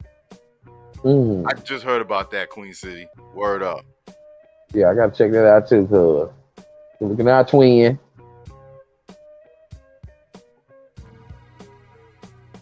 Uh-oh. Yeah. Hardy boy. I have to approve your no, anytime you type something, even though it ain't nothing controversial, because of the other stuff that happened before, YouTube has him on a message review. Yeah. So anytime you put a curse word in there, it don't show up. So work around your curse words, Hardy boy. Like, don't spell it out the right way. Spell it out different, all right? So I'm hiding that one. They Boots have already messing with me. Don't make them mess with me anymore, bro. Come on. Yeah, T-Pain said Tupac would get roasted lyrically now if he was alive. All right. It's all good, Hardy boy. Now, I thought about this shit. Well, first I thought, when I first saw it, I was like, Pac was known to be some lyrical ass MC. He was a dope rapper. Mm-hmm. He had mad dope messages in his music. No, roasted, period. He didn't say like, roasted by, a new rapper like J. Cole. He was just saying, like, in this age. So, think about this, Cooks. Mm-hmm. To me, Pac, like he said, roasted lyrically. So to me, I'm thinking lyrically, like lyrical, like Black Thought. Like you know what I mean? Those type of MCs. So my first thought was, he's not known as a lyrical dude. He's known as a dope rapper that made dope songs and had dope messages. Right. Yeah, he had an underrated pen, but I'm just saying, as Mr. Lines, I'm saying as a line as like what I'm thinking as like lyrical. Like, I'm just thinking of a different, of levels, And then I thought about, he said roasted now if he was alive. In this day and age, with all these shitty ass rappers? Are you kidding me, T-Pain? How Pac would roast all of these motherfuckers on the radio? How about that? Man, he would waste them. Like, what are you talking about, man? His if and this is a big if, you know, we all know how everything ended up, but if he was still living and he looked at one of these young dudes and said, look at my track record, look at what I went through in 90 this, 96, 90, 92, 91, like look at what I went through, you know what I mean? Like he wouldn't even said that if Pac was alive. Put it that way. Yeah. He wouldn't even thought to say, yo, I don't think Pac can get with these rappers. That's like him saying, oh, I don't think, any rappers from them can get with some rappers now. That sounds crazy for him to say that. Mm-hmm. Like, where did that come from? I'm trying to see if is there any context behind it, because sometimes stuff can get lost in context. Something can get pulled out of a sentence, and then it's used for clickbait. So, but if that's what he truly said, D. Malley, if you can verify, if that's what it was without context, that's crazy. I want to make a point to what you just said, because it's happening right at this very moment. When you say they'll pull it out and put the thing, Method Man did that interview on Map Hoffa just a little while ago, uploaded about 2 days ago. Whole joint. The part where he was talking about Joe Budden, when he said, Joe Budden, you don't know this, but when we was behind the van and he said what he was going to do. Don't you know that out of that 2-hour interview, they took that minute and 48 seconds? I already saw it. I saw the time. Wow. It said Method Man said he would have punched Joe Budden in the face. I knew when he said it was going to happen. Yep. But Joe Budden should know. He's smart. He knows the internet. To me, he started this internet podcast thing before it was called that. Yeah. He should know that wasn't the context of it, because I'm sure he watched that interview. Mm-hmm. And because even Meth said, when Joe Budden said that, I didn't have a problem with it. But it was when he kept adding extra shit on it. Then he was like, bro, you need to chill. And it was like after he had a talk with someone, and then he went back and said something else, then that's when he got punched. Yep. Because he kept going with it, and they were like, yo, chill. You saw the whole interview? Yeah, I've been seeing bits, and I'm like, I want to stop watching the bits. I want to watch the whole thing. Do that. Because here goes a little smooth inside tip for you. Mickey Fax told the story of in the room when Joe Budden got slapped. He told that story on Drink Champs. Like he told that specific part. Cause I think it's some video footage of that. Cause Mickey Fax had them big round glasses on. Yeah. Yeah. Sure did. And I was like, yo, I remember watching it. He was trying to plug the computer, and he said he turned around. He said he heard smack. It was like a smack. It wasn't even like a punch. He turned around. He was like, "Oh shit!" Like he said, he didn't even know that it was like a tension thing, because he said he was trying to work with the computer or something like that. Yes. Turn the computer on. Mm-hmm. That was too funny, man. But that's hip hop history for you. Yeah. So yeah, man. I was gonna take out of context, but like I said, Joe know it ain't gonna be like Joe gonna be on his next podcast. He gonna say, Meth tried to diss me. He knows that where that came from. Because like Meth said, yo, we cool now. He said, I'm talking about back then in 2009 when it happened. He was giving context to what was going down, the vibe and the element was, But yeah, man, when he said, I'm like, watch, someone gonna take that shit and put it as clip. Like he's saying it now. Nah, he said that shit back then. Now, let me ask you. Ask people on the internet that will be like, oh man, Meth got beef with Joe Budden. Just like that. Yeah. Now, let me ask you this, Tiger. How long do you think it'll take us to find out where this stems from with T-Pain? and this saying about Pop. Where it came from, like why he said it? No, like for instance, you said if it got pulled from somewhere, you think we might get a full interview, like we might see, you know what I I mean? think it is a full interview. I think that was just part of it. Okay. I'm just saying for myself that it could have been possibly something taken out of context, kind of like what we're saying now. But to me, it's just different. Him saying that, you know, I don't know. Yeah, I mean, cause you know he done been in them shoes where everybody at you on you. They love you one minute and hate you the next. So it's crazy for him to, you know, when I seen it, I didn't believe it. I was like, yo, like, you know, like I didn't believe it. Like, yo, this crazy right here. And then when you said it, you and D talked about it then. And I was like, dang, man, he done really said something crazy out of nowhere. Once again, out of nowhere. Yeah, to me, that's how I'm feeling it. Like, you know, you get Lazarus said it was double XL mag. Like, you get on the platform and then you say something. And to me, I'd be like, damn, do these dudes be doing stuff because they got something coming out, so something gets clickbait? All right, so D. Malley said Pac is still dope, still relevant 26 years later. T-Pain, get the fuck out of here. So he really said that stupid shit. Yep. All right, so yeah. Dang. Stick to your auto tone, T-Pain. Dang, man. So what's this Mass Appeal announcement? Speaking.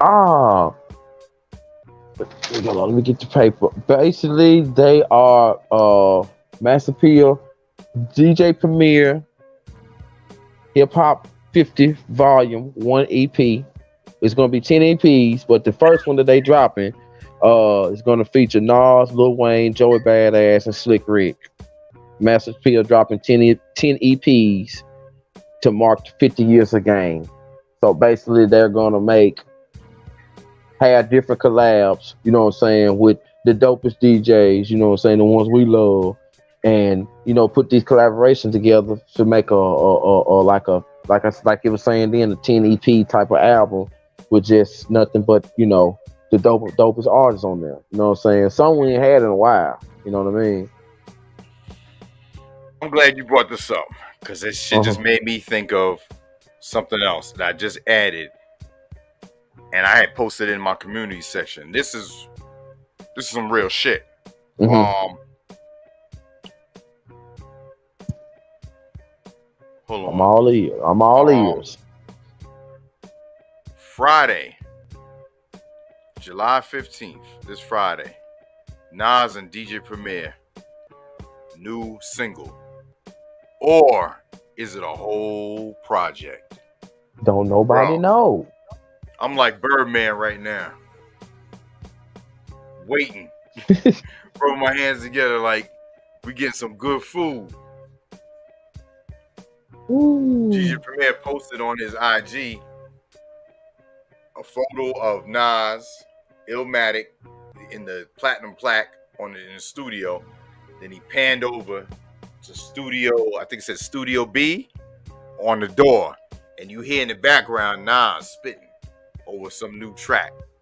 Damn. Play July 15th at Nas. That's all he did. And people are bugging as they should. Ooh, you just made me think of something else too. Also, let's not forget that Method Man and Havoc got an album coming also. Don't forget that, everybody. Method Man and Havoc. I did forget. Yeah. Woo. Hip hop at its finest. Bro, I gotta stop playing it and drop this Griselda Wu-Tang blend mashup. Queen City been on me like, bro, please drop it. I dropped the one single I think last year, and that's all I did. I gotta stop bullshit and do this shit. Ooh. So let's think about this for a second. We got the Mass Appeal 10 EPs. Then we got Nas and Premier with whatever they got going on, and then we got Havoc and Meth. It's like, you know. Bro. Yo, Mo Better One in the building. I just said, Mo Better, I'm working on a Griselda Wu-Tang mashup. I gotta Rock get that shit Marciano. poppin'. Yeah. Word up. Yeah, Rock Marcy is dope, man. Yes. I love Yeah. so how Meth bigged him up. Big time. Yeah. I don't want to say no Big more. time. No one watch that podcast. Watch that joint. Yeah. Word up. Yeah, man. He was like, these are the dudes that should be promoting. Flex. Anyway, we off that. You heard it?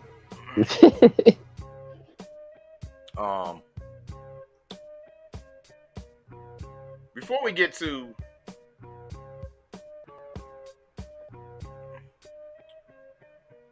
the Thor movie, let's just briefly talk about this. You know, I'll be the hell with politics, but Oh man. sometime, man, what's up with these first ladies just be saying some stupid shit? First was Barbara Bush talking about, oh, they're good during Katrina when they was stuck in the Superdome. Oh, they're fine. They have everything they need. Oh yeah, the house is floating way down the fucking street, but they're fine. But they're fine. So I put the first lady, relax. Please tell everyone what she seemed like she's that dementia's rubbing off on Biden and rubbing off right on her while they sleep. So this lady stood up there, and you know what I'm saying, I looked at the headline, and the headline said First Lady describes Latinos as breakfast tacos. And I'm like, huh? So I goes on there to watch it, and she's standing on her stage, and she, you know, doing her little arms like this, and she talking, and she started out with, she was trying to say, she says, like, the ones in Miami, like the people in Miami, they got a nickname, and then somewhere else they got a nickname. Like, she was trying to say Bodicuas, and she said Bardoncas or something like that. And then when she got to the Texas, she said, you know, and she said, you know, they're unique like breakfast tacos. And I was like, hold on, wait a second. Like, breakfast tacos? And folks started laughing and stuff, but then it was folks that didn't think that was funny. So I went back and watched it again. I'm like, wow, she really... I'm laughing at the audacity of this shit. Like, oh my God. Like, she really compared Latinos to breakfast tacos. I was like, how low can you get? How much lower can you get? That completely sucks. Brandon G, salute, my G. Good to see you. Yeah, man. Brandon G. Oh my God, man. You can't make this shit up anymore. Yeah. It seemed like every news anchor. Like what? That's what I'm laughing at. Not laughing like, haha, yeah, they are breakfast tacos. No, I laughing at like, what the fuck is wrong with you? If everybody in the chat, if y'all, when you get a few minutes, and whenever you get a few minutes in your night, go or just go to YouTube and type in breakfast taco and watch this lady. She gonna explain. She gonna say 3 names. It's like the nicknames, but she messed them up, which was disrespect all off the top. You know what I'm saying? Another heritage, and they take pride in everything. And then when she got to pretty much the Midwest and Texas Latinos, she throws up, you know, our Latinos are unique like breakfast tacos. Ha ha ha ha ha. Everybody laughs. And I'm like, whoa, really? Did I miss something? Let me rewind it. Read breakfast tacos. I'm like, damn. She really said that. So, what do you think, Tiger, man? This ain't chauvinistic at all. With some of these first ladies, shut the fuck up. Like, for real, man. Like I said, the shit Barbara Bush said, like, y'all don't even think y'all not being racist by saying like shit like that. It just amazes me, man. That's why I laugh. It's just like the audacity of these dudes, these people, man. Yeah. God. So they trying to clean that up. I mean, look, this came from her husband that said while he was on that Breakfast Club and didn't get checked when he said it. If you don't vote for me, you're not black. Crazy. But he said that, bro. This ain't no out of context. He said that. And Charlamagne and all of them just laughed and fucking didn't even check him. The same dude that said racist shit about black people, what, 20, 30 years ago? Mm-hmm. It's documented. It's documented too. Yeah, man. You know what I mean? I guess the part that really hit me is how different cultures is starting to be attacked more. You know what I'm saying? What do you mean?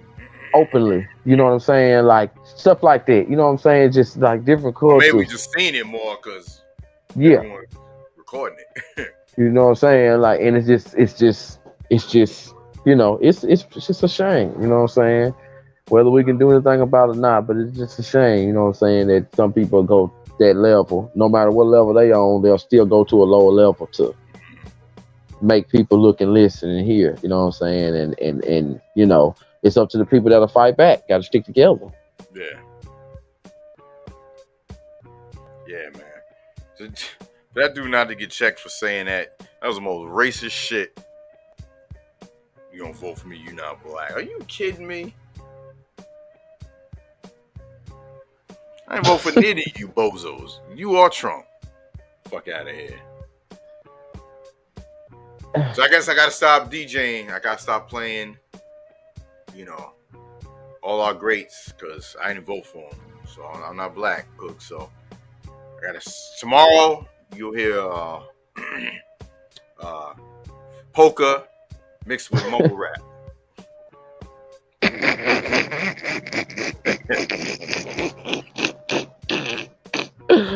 Oh man, don't do that. Please don't do that. Crazy. So man, I watched Thor. Thor 4, as they're calling it. Mm-hmm. Thunder and Lightning.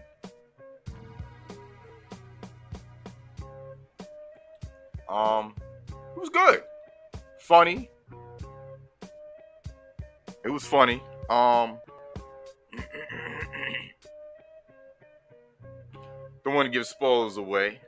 Mm-hmm. I ain't gonna lie. They had a little bit of some agenda pushing shit in there. They tried to change some shit up. Now, if it's true, you know what I'm talking about? The Rock dude. The dude that, what's his name? Oh, I know who you're talking about, the Rock dude with the funny voice. I know who you're talking about. Yeah. Now, if it's true about his race, then that's one thing. But if they just threw that in there on purpose.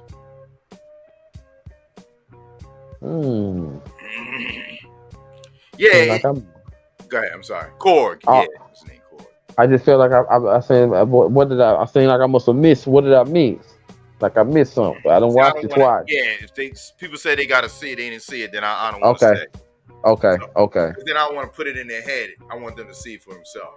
Okay. I'll type it in the private chat. So, what? Like Sneed Mobile Tech said, did it have those Ragnarok vibes? What you think? Is that too? You think you could answer that, or is that too much info still? Yeah, it was comedy, but it wasn't like, oh man, this is a comedy. You know what I mean? It was fun. Like Ragnarok was funny. It had funny shit. But it was still good. Mm-hmm. Matter of fact, shout out to Samsung. He told me about the movie that I was born. He was saying, a lot of funny parts in it, but without it being like, oh, this is a comedy. So it was not a comedy. So It was good. Like I wasn't like, oh man, wasting my money. You know what I mean? Um, yeah. So Did the plot give you enough? Like, you know what I'm saying, as far as sitting there and watching for the amount of time the movie was, did like the yeah, I like how they built it. Like when it started from jump, it kind of got right to the shit. Because the movie's an hour and 58 minutes. It's not even 2 hours. I mean, that's damn near 2 hours, but for like a Marvel movie, so it seemed like it went kind of quick. Oh yeah, you're right. Yeah. Is that bad or good? What you think? Well, my son, I was waiting for him to come on. I texted. Oh, he said he's coming. So I'll let him answer. He was saying stuff about it. Okay. Yep. Yeah, maybe they should have put more into it. But I don't know. I was cool with it. The villain, the dude that plays the villain, you know, he's I forgot his name. You know, he played in Dark Knight. Yeah. Christian Bale. Yeah, my boy. Yeah. That's my boy right there. Yeah, he played a dope villain. I ain't gonna front. Christian Bale. That's another word also Hardy Boy can't use. Yeah, that R word. Can't use that. No, it's crazy. You can use the N word all day. All other words, show you the respect we get. You know what I mean? That's what that's about. Yeah. Well, you better come on because we ready to end this soon. It's already about 8 o'clock. So we talked about. Now, Cooks, you saw it too. Yes. Right. All right. So So let me know what you think about before my son gives his final thought on it. I enjoyed the like you said, it got right to it. You know what I mean? The cameos and things of that nature was enjoyable to see. Knowing the actual mission, the actual plot of what's going on. One particular character, I feel like they didn't give us enough because it was like this and then that. And if you know what I'm saying, like it was like this, and then I have a little piece of time, and then it's that. So that kind of, I wanted to know more about a particular situation that I didn't get enough of. You know what I'm saying? I think they did that because, you know, there's a part 3. So I think that's gonna start. I think what they're gonna do is, everyone knows that Guardians of the Galaxy is in the Thor movie, so that's not a spoiler. So I think that they're gonna branch off from this movie when they do their final Guardians movie. Like they might start it from the scene that, you know, whatever they're in Thor. I'm thinking that they're gonna kind of branch off and then do their movie. I don't know if Thor's gonna be in it, but I think they might maybe talk about it. Like, oh, Thor, whatever, you know. Because it makes sense, like, to connect it, kind of like that. Okay. You know. Yeah, I can see that. Okay. And the villain, I like how they, you know, gave it origin and brought it on to light. You know what I'm saying? Like you said, they went straight into it. Seeing some of the characters from the old ones that's still doing their thing, and we seeing where they at now. You know what I'm saying? It was some WTF moments. You know what I'm saying? A lot of Easter eggs. And once we got on to the end, you know what I'm saying? I was satisfied. You know what I'm saying? I was pretty satisfied with it, and then get on to the post. You know what I mean? And it's like I had to watch it twice. And then once I got to see it, then I recognized who was who, and then I was like, okay, well, I can see what the next phase is going to be. So pretty good movie for me also. No, my son, he had a lot of points about it, but I told him that he can't talk about certain stuff in it because it's gonna give away some spoilers. Because he's into the comics, so there's certain things in there that they changed, and he was like, damn, why did you do that? He was like, because that's not what that's supposed to be. That's supposed to be that. You know what I mean? We'll talk about it briefly once the show ends. But what did you? I mean, without giving us away, did you like the movie? You thought it was longer. You thought it should have been longer.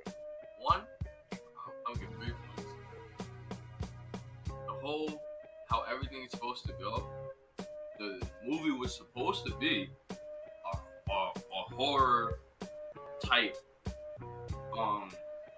comical type of movie. There was really no horror specifically. How it was supposed, like, I really think the movie was really too comical. Like it's too funny. Like the like. I thought it was I didn't think they overkilled it. I thought it was like Ragnarok. But even that's not even really how it's supposed to go. Because that him fighting Thor and stuff like, I mean him Thor fighting Hulk in that's not the battle arena with because you know that's World War Hulk, right? Yeah. That's not supposed to be that, because Korg and stuff like that, he's supposed to be with Hulk on the battle and stuff like that. Well, you know why they threw that in there? Because they wanted to just give a little taste of that. But it's like, if you're doing that, but it's not leading nowhere for Hulk in a sense. Mm-hmm. Yeah, well, he just got. But you know why? Because Hulk is still under Universal. If you notice all these Marvel movies, not including Incredible Hulk, because that Incredible Hulk movie with Ed Norton, that's a Universal. That's not a Marvel Studios, because that character's still under Universal and Marvel. So if you notice, they don't give the Hulk a lot of screen time. Because Marvel's petty like that. They did the same shit when before they got the rights back to Fantastic Four and the X-Men. You know, in the comics, they ended the Fantastic Four like supposedly they got killed. Yeah. Supposedly the X-Men got killed. Like, they did that on some petty shit. Because Fox was fucking up the goddamn movies. This before they got the rights back. So they do shit like that. If you notice, he wasn't in Infinity War. He was fucking scared. Are you kidding me? He was scared to fight. That was the worst shit they could have ever done, bro. Bait him as a punk. Even if he got his ass whooped, don't make him be a punk where he don't want to fight. Like, that was crazy to me. I hate they did that. I hate they did that. Yeah, man. And dope then as that movie was, that was bad that they did that. It's just like, like how Marvel is supposed to go. Like, I can understand why people say Marvel has gone down. Marvel should have stopped after Endgame and just let time pass a little bit. I can understand why, but in a sense, it's like, you mean you think they're just doing too much? Yeah, it's like, if you're gonna do all of this and all of these storylines, at least do it the right way. Of how you're not gonna sit there and have a comic and then have a comic one way of how the story is of the character and all of it, and then you put this on screen. One, the movie was too fast.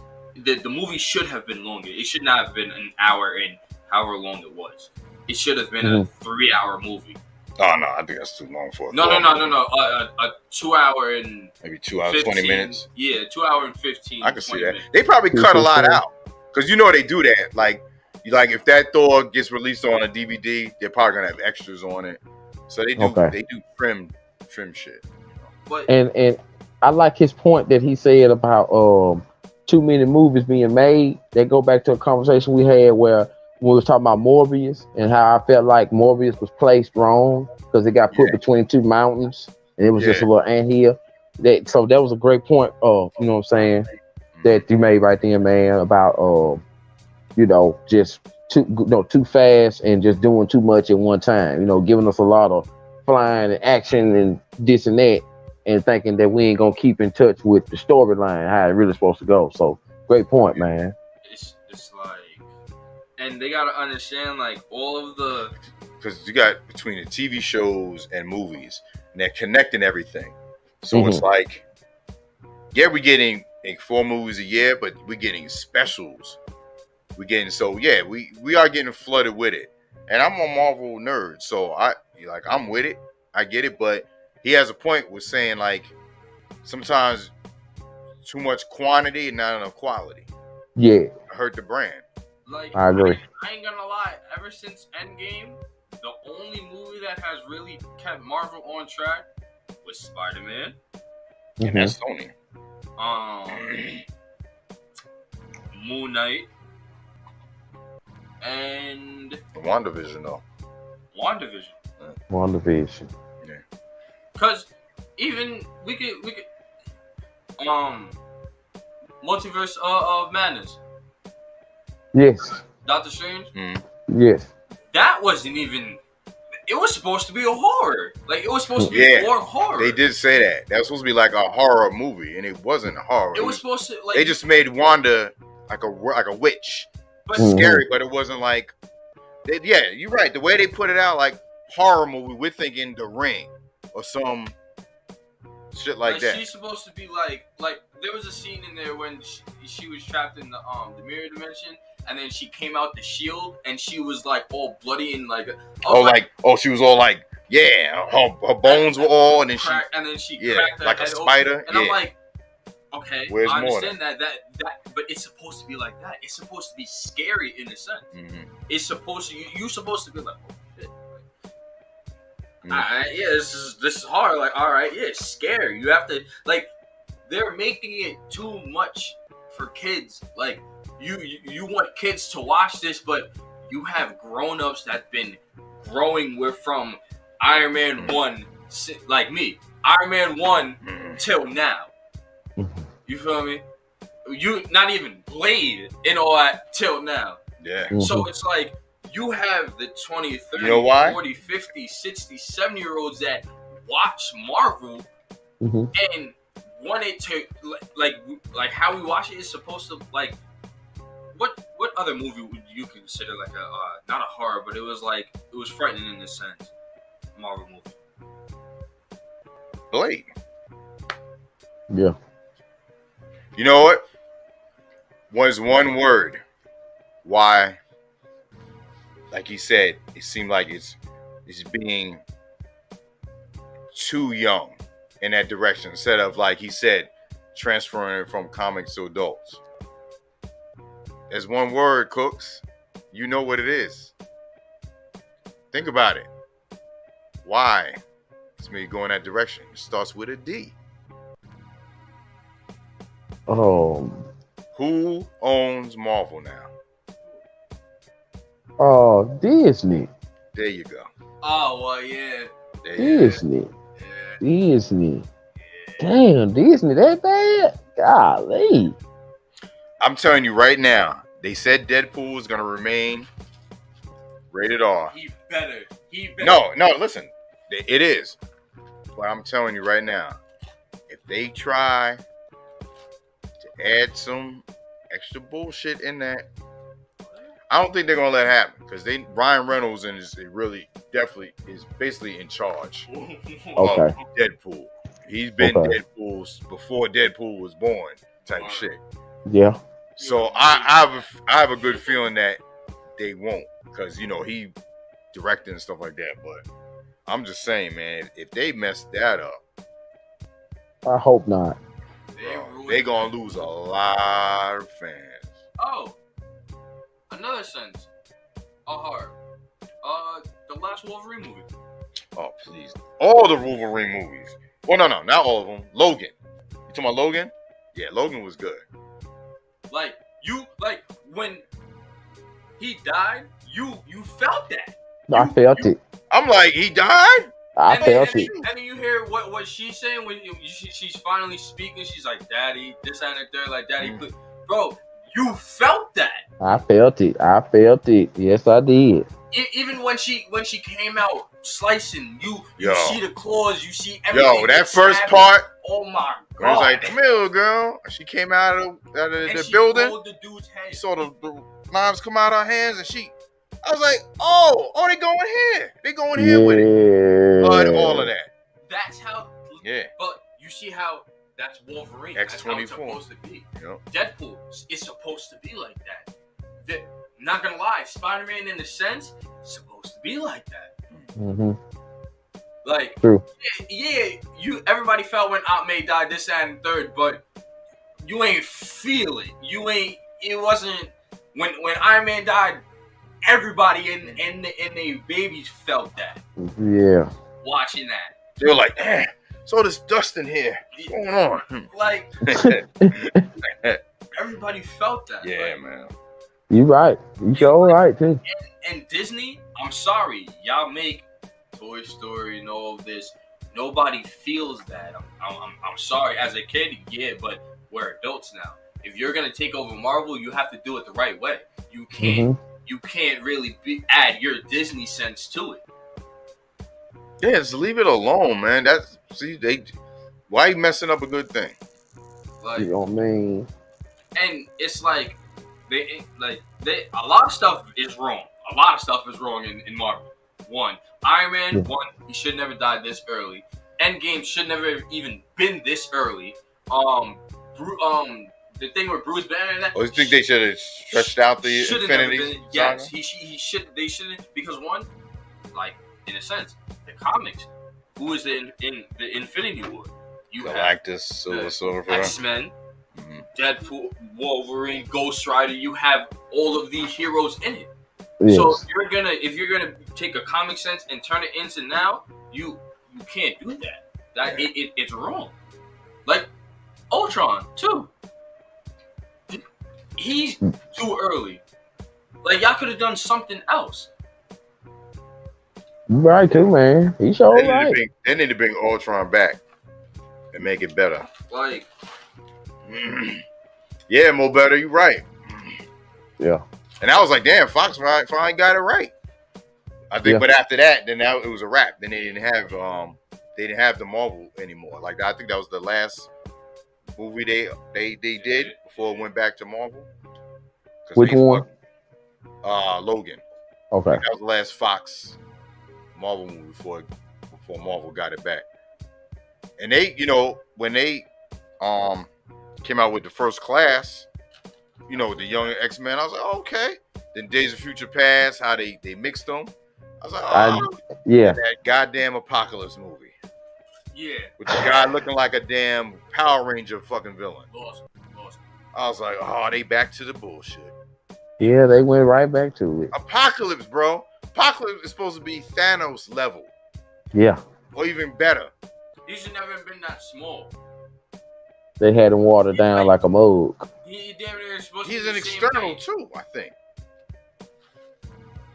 Like, they did a lot of wrong. Like, a lot. What do you think about what the Marvel has been doing? Like, you think it reached that pinnacle of Endgame, and now it's like they're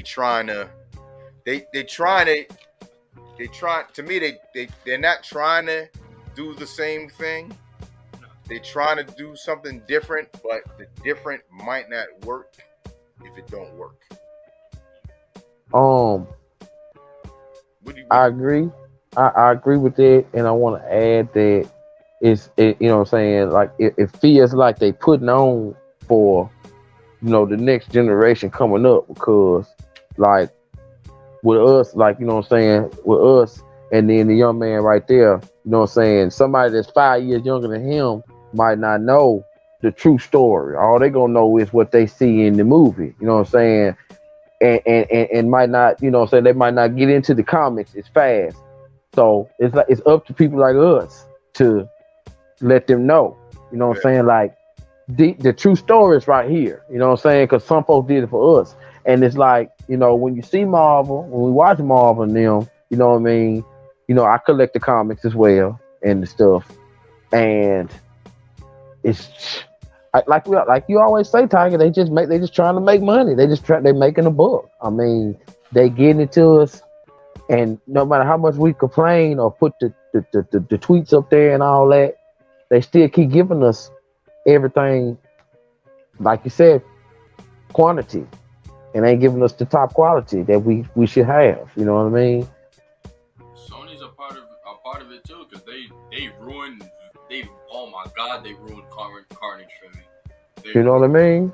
They ruined him. I was so mad. I was so mad. I was like, bro, he's not even. I was like, okay, Woody Harrelson, I can see him as I can see that, but you gotta make it like I'm supposed to see Carnage ripping people to shreds. Like I'm supposed to be heads popping off him, using them as bowling pins or something like that. Like I'm supposed to see that because Carnage, he that's what he does. That's what he does. That's what Venom is about too. But y'all are making they made Venom comical. Venom is not comical. No, he ain't comical at all. It's Disney is just like it's becoming too childish, and you can't. So let me ask. I ain't gonna lie. I feel like if Adult Swim or something like that had parts in Marvel or whatever making movies, they would be right. Because Adult Swim is you can watch an Adult Swim and you can see people dying. You can see stuff like that. Like you can picture that. Yeah. And it's for grown people, so it's like you would know what you're getting into if you go to a Deadpool movie and you see all of this crazy like drugs and like all of that stuff. Like you know what I mean? Yeah, I know exactly what you mean. So it's I wanted to ask you something too. To go back to what I said, I wanted to ask you, like, say somebody that's 5 or 6 years younger than you, and you know the real because you read the books and stuff, but they don't, but they into it. Like, you know what I'm saying? How would you, like, what do you think is, you know what I'm saying, like the future for them? You know what I'm saying? Because they learn these stories wrong. I mean, it's all about just go on YouTube. That's what I do. Like, you know, like all the comics that I read, like from like all the Thor comics and then the Spider-Man comics, Ghost Rider, like I'm not gonna lie, I'm into it. Like I know a lot of comics out there, but I would just have to like look at the page and I would be like, okay, yeah, I know what this comic is about, and it's a vast, like a lot of comics out there that I know now. So it's like it's only one click. You can go on YouTube and they can just search up like this guy, comic story.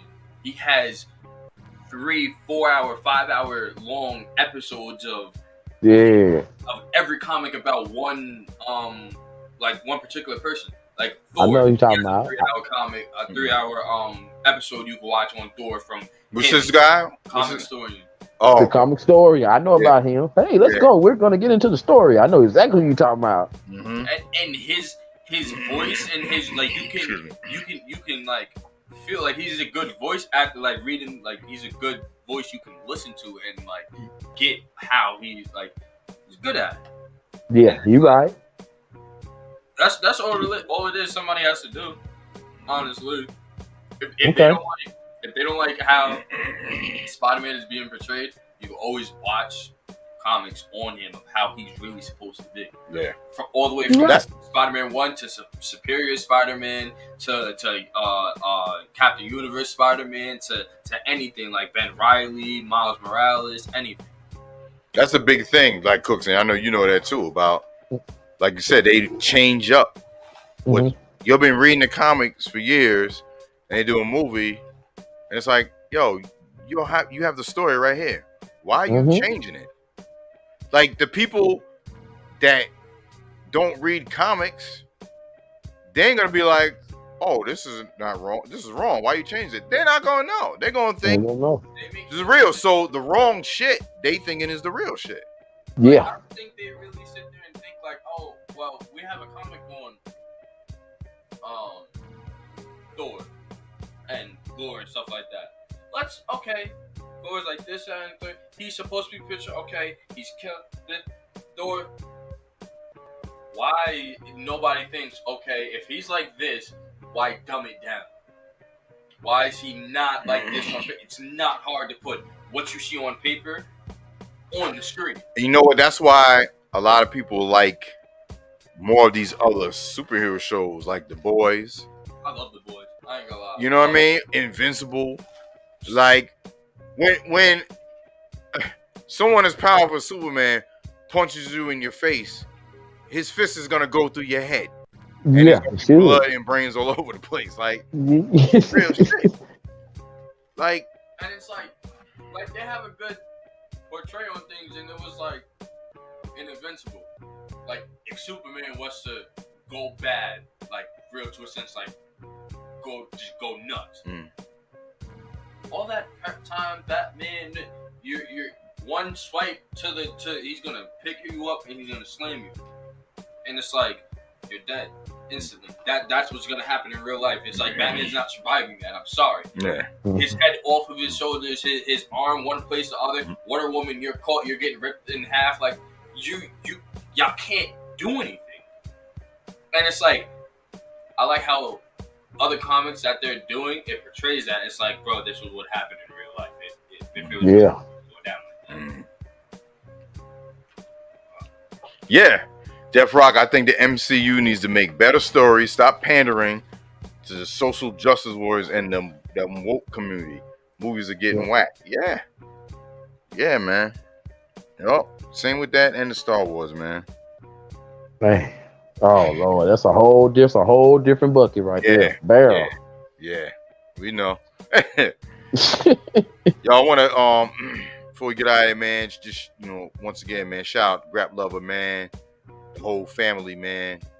Pete Rock and all that. Y'all know we supporting y'all from day one, so you ain't gotta even worry about no bows. I mean, I know they ain't worried about no bows, no saying shit like that. So I just feel it needed to be brought to light. People that didn't know, Yeah. It's it's one thing like hearing it, someone trying to diss you. That's maybe it's just someone like that's younger and don't listen to hip hop, or someone from a different race or whatever. But for this dude to be, in our era, and to be trying to diss the people that he grew up listening to, that the records he spins and all of that, just to be a slave on a hot 97 plantation field for a check, you a sucker. Super sucker. Yeah, man. So Super sucker. is what it is, man. But man, Cooks, man, dope topics, bro. Next week is the 20th, right? Okay, yeah, we good. I think the next Wu-Tang raid is the 27th. So yeah, we're good for next week. Okay. For another edition of the Grind Mode podcast. And man, this was dope, man. Had my son on the show. I got family in town. We got a family reunion tomorrow, so I'll be heading out tomorrow. But I'll be live Friday night and Saturday night on Twitch, of course. And you see us, party with us. You know what I mean? Yeah. Party with the fam. And I want to throw this in. I've been getting messages on the side right here. Bro Dragon had a pass in his family. And that's one of our full-class brothers. You'll probably see it once you get into the message. So I want to send a special condolences. Yeah. Oh, man. Condolences to my brother, man. That's another passing, man. You know what I'm saying? Lost his pops a few months ago, man. You know what I mean? Man. So I want to send a special prayer to my brother. Word up. Definitely, man. That's what they want to do right there, man. Yes, sir. Yes, sir. They're right. Yeah, he's eating mine. That's mine. That's mine. He's like, you eat tricks. Word. Yeah, man. Cooks, thank you for bringing that to light. Word up. Yes, sir. Yes, sir. Yeah, man. All right. Yeah, man. Check out Cooks, always Cooks with the Z24 on IG, and you know where to find me. Full Blast Radio. We got some new gear. We got some HBCU stuff going, and like I said, the Battle of the Bands going down, Houston, August 27th. Ticket information and Ticketmaster.com. And we're going to try to make it there, y'all, for another year. Big shout out to Queen City. And Derek Weber Marketing. Word up. It's been real, man. Thank you, everybody, in chat, tuning in to Grind Mode. We do it every week, y'all. Check y'all next week on another edition. Peace. Peace.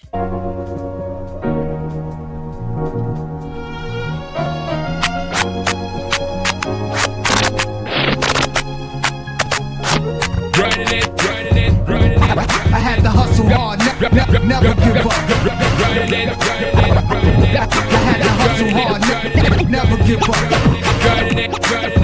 I had to hustle hard, hustle hard, never give up. Never give up. Never give up.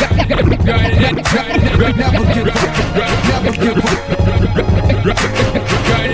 Yo, picking up the pace.